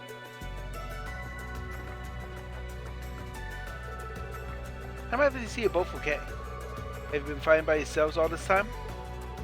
Yeah, we've been trying to do what we can to support the other Thor students. We've been hearing a lot about what you've all been up to on the Courageous too. We've been doing our best to stay up to date on how the war's going, and that's how we came to find out about this incident. Anyway, we can catch up later. Right now, we better focus on the task at hand. You did come regarding our request, right? We certainly did. And the layer was hijacked, wasn't it? And you said it was hidden around here? That's right, just over there.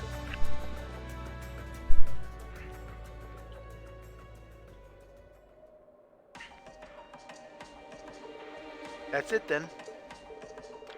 The Craigie train does make this a pretty top-notch hiding place. I'm guessing those two standing watch outside were involved in the hijacking? I can't help but feel like I've seen those outfits somewhere before. Now that you mention it, from what I gathered, they're mercenaries of some kind who are hiding among the airline's passengers. Once inside, they took control of the airliner over the Nortia province, then threatened the captain into landing here. You've got civilians hostages inside, nobles included. What are they after? It's all but certain that ransom money is the objective. The war's growing fiercer by the day, so neither the Imperial Army nor the Noble Alliance forces have any spare manpower. My guess is that they're trying to take advantage of that to make a profit. How despicable. They should be ashamed of themselves for trying to take advantage of the misfortune of others. I'm really impressed with how much you were able to discover about them, though.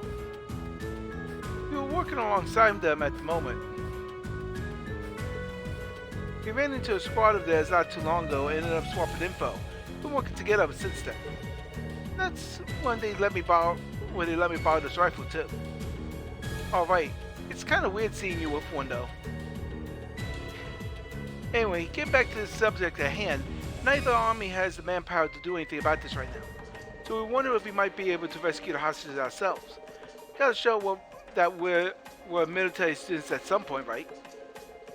They've managed to avoid getting caught up till now, so I imagine they're feeling fairly cocky at this point. Enough to let the guard down.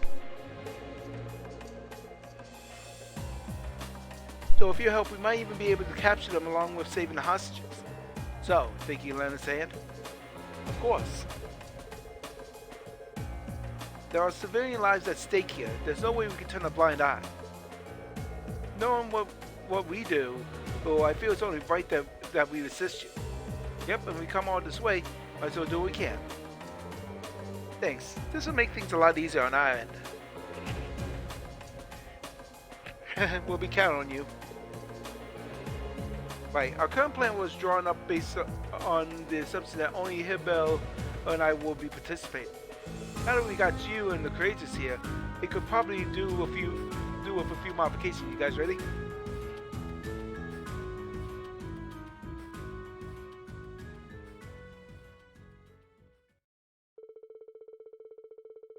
Together they set about devising a new operation to capture the criminals. And once they finished fleshing out the details, all that's left was to wait for the perfect opportunity.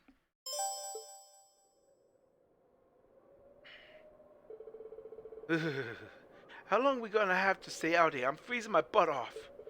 You're telling me. Seems like the ransom negotiations aren't really going anywhere either. And your wave reception up here is downright pitiful to top it all off. What? You serious? Man, this sucks. Damn it, I wish we could have at least stayed inside and watched over the female hostages instead. Ah well, I'm guessing we'll be moving somewhere else before long. Then we... Sorry, that's not gonna be happening. Huh? Who are you? Commencing operation. Let's take them out. 敵発見撃破する私の番だね。Bam. 行くぞタリムだ。いただき。 Yeah. やったね、完全勝利。ああ、さすがはフィーだな。 You never saw it coming. I think we did that quietly enough to not draw attention from inside. Yeah, it looks like they're none the wiser, and now I remember where I'd seen their uniforms before too. It's the same as what the Jaeger droppers we encountered in Nordwood were at. Oh, I remember now, they said their name was Bugbear, I believe? Yep, they like to call themselves a group of mercenaries. There seems to be all of them. What would Bugbear be doing here? Wait, you guys in Group A wrote a report that they were handed over to the Republican Army, didn't you? So up against a group of Jaeger droppers? Doesn't sound like this would be easy. How are things on your end? Very well, indeed. We found a way to infiltrate their lineup while you were busy fighting. And as soon as we're ready to start the next part of our operation, we use that route to sneak inside. Just the two of you? No worries, we'll be fine. Remember, we're second years. It's about time we start setting an example in combat anyway. So to confirm, we'll be acting as two groups. Ready to begin? Ready as we'll ever be. Do our part to make this plan a success. We'll start sneaking in through the ship's hold then. Best of luck, guys.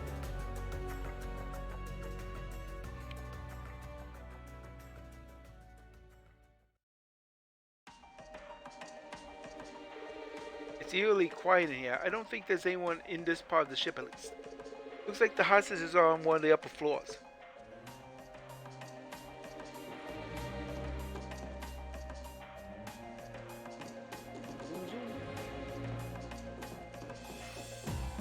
I don't think there's any treasure.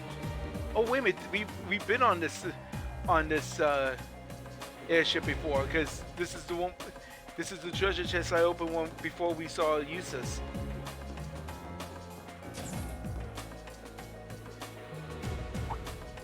Hey guys, how's it hanging? How the hell did you get in here? Doesn't matter, you gotta take a nap. No time for talking. I'm ready if you are.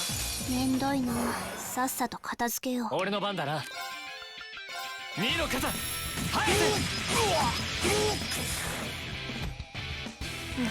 任せて。バカな。私の番だな。せい。バカな。行こっか。バカな。戦闘終了。先に行こっか。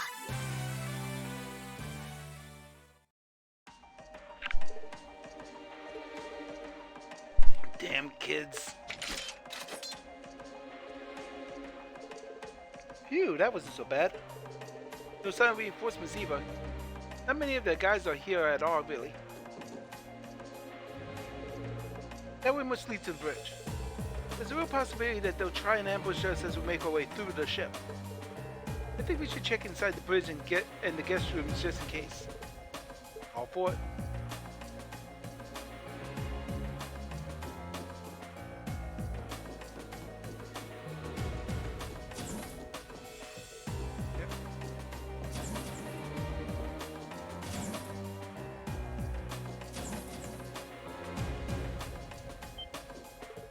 Hey, what's with all the noise out?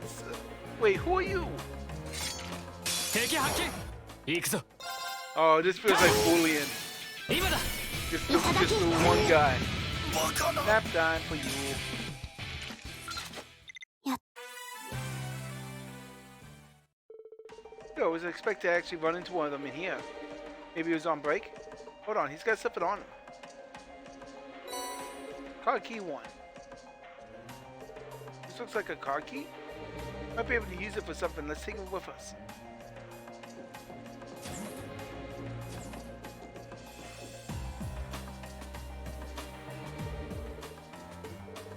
I can hear voices inside. What, you still can't get in touch with them? You realize that until we get our ransom, you ain't going nowhere, right? I'm trying, but the reception here is so bad I can't get through. Don't Don't give me excuses. Wow, we really do have shit for luck. Our plan was ruined by those kids back in Nord, and now this. What should we do? The area is perfect for staying unnoticed, but if we can't get any ransom money... Yeah, we'll try one more time. If that fails, we're gonna have to find somewhere else. Breaking out of jail was enough trouble as it is.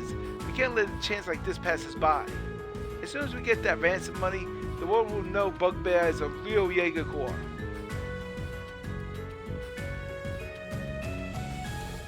They still haven't given up on making a name for themselves, huh? You don't seem to have learned a thing from before. Sounds like failing in Nord has just made them that much more determined to succeed. I can't believe they got away from Calvard. I guess they probably took advantage of the chaos over in Calvard to escape. However they got here, that doesn't change our objective. Let's get back to stopping them and finding the hostages.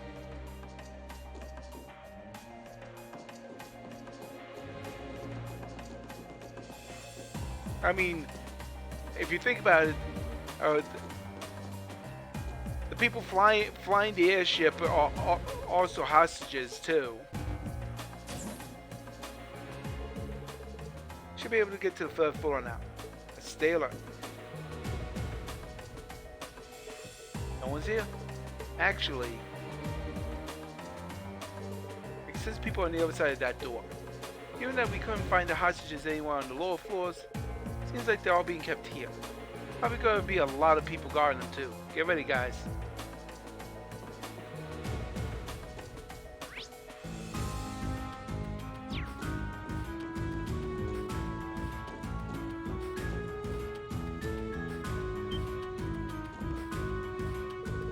Just who are you? Where do you come from? Are you here to rescue us? Please help. Here goes.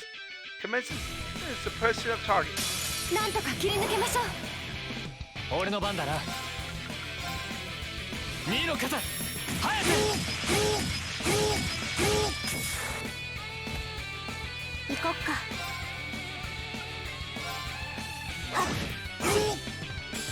バカな。私の番だな。せい。バカな。私の番ですね。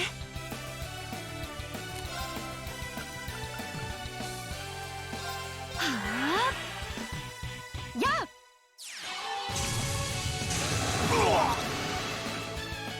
バカな。これで一安心ですね。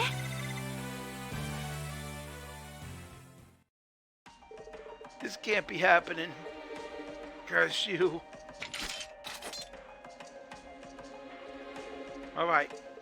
I think we got things under control. They did it. Then we're saved? What's going on? Oh, there's Ricky. One of these hostages looks kind of familiar. Anyway, please calm down. We secured the escape route out of the ship for you. Please follow it to safety. If you're quiet, they shouldn't notice. We appreciate that truly, but who are you? They're the promising youngsters of Thor's Military Academy's Class 7. Oh, it's Norton. Aren't you Norton? You're right. We weren't expecting to run into a familiar face among the hostages. We haven't seen each other in a while, have we? Not since you swung by the Imperial Chronicle in the summer. I can't believe you, of all people, ended up being taken hostage. Same here. I actually ended up getting dragged into it on my way to a war zone I was heading to for work. It's funny that you guys would be the ones to come to my rescue. Perhaps this too is the will of Adios. And maybe so. You on your way to a war zone though? Yeah, I'm working as a war correspondent for the Noble Alliance right now, you see. So I'm traveling around as much as I can, trying to get the reality of this war out to as many people as possible. Alright. That's quite praiseworthy when you think of how heavily the press is being censored right now. I've been all about what you've been up to too. We wish we could do a nice article about you guys, Valimar and the Courageous, but given the circumstances, writing about the Courageous would be one thing, but Valimar too? I think it'd be best to keep him quiet. Don't put yourself at risk for it. He's actually kind of my type. Sarah, stop. Get some help. Oh, sorry. I suppose this isn't really the time to be having a leisurely chat like this, huh? Leave evacuating everyone here to me. You should get back to your mission. There are more hostages above you. They're the more well-off passengers, like nobles and merchants who are being used for ransom money. Please save them. We will, don't worry. You take care, Norton. There are a lot of rocks outside the ship that you can hide behind until we're done. Good to know, thank you. Norton carefully led the hostages out of the airship, and together they were able to escape from danger. He used to drop us belongings and took our key too from one of them.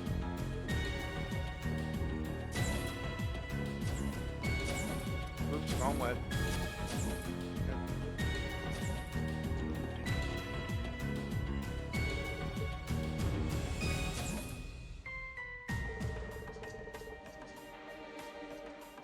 Yep, more hostages. Yep, you look sharp.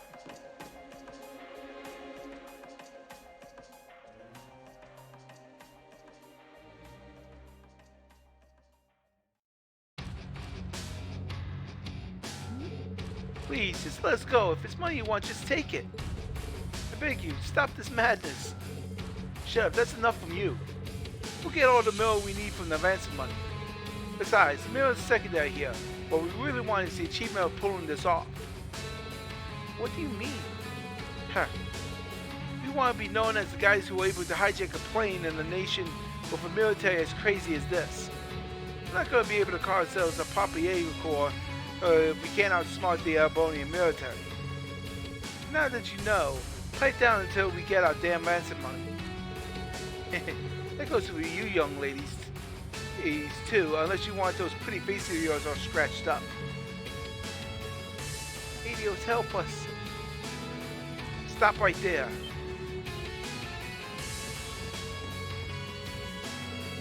What on earth? Where you kids come from? How did you even get here? Wait a sec, I recognize you. We're Class 7 of Thor's Military Academy. We received a formal request to liberate the hostages being held here, and that's exactly what we're going to do. Thor's? Wait, isn't he Elise's brother? He totally is. That's right, are you two in the same year as Elise? We'll get you out of here. Don't get cocky, brats. I can't believe the same kids who screwed us over in Nord are back at it again. You've got no idea what we went through because of you. I'm thrilled you remembered us. You don't seem to understand that they were the ones in the wrong. Right, you live to regret what you did. You'll be the first victims of the newly founded Bugbear Jaeger Corps. You're joking, right? You think this is gonna cut it? You honestly think you can make a name for yourselves just by hijacking a plane in the middle of a war? Say that again? Real Jaegers live on the battlefield, labeled Reapers and Warmongers, but accepting their karma are the same. That was what Zeno and Leo and the boss taught me. But looking at you, I don't think you have the resolve to do that. Could I said it better myself? People no doubt lack the sense of dignity and respect that Fee possesses. Self-respect. You think you're all so tough? What do you know about us? Reinforcements? Boss, you came for us. You figured something was up when the guys in the lounge didn't give their last support. But you've really done it this time. I bet you're the ones who let all those hostages go too.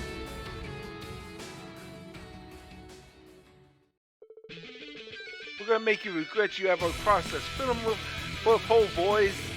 We'll celebrate our day as a new corps by dancing on their corpses. Yeah. We might have the advantage here, but we can't afford to lose. I'm right with you, so let's go. 体勢を立て直すぞ。あらや。バカな。来い、シュトラール。 The power of horse. とどめだ。アスティオンナイツ。そのまま果てるがいい。バカな。造作もない連中だ。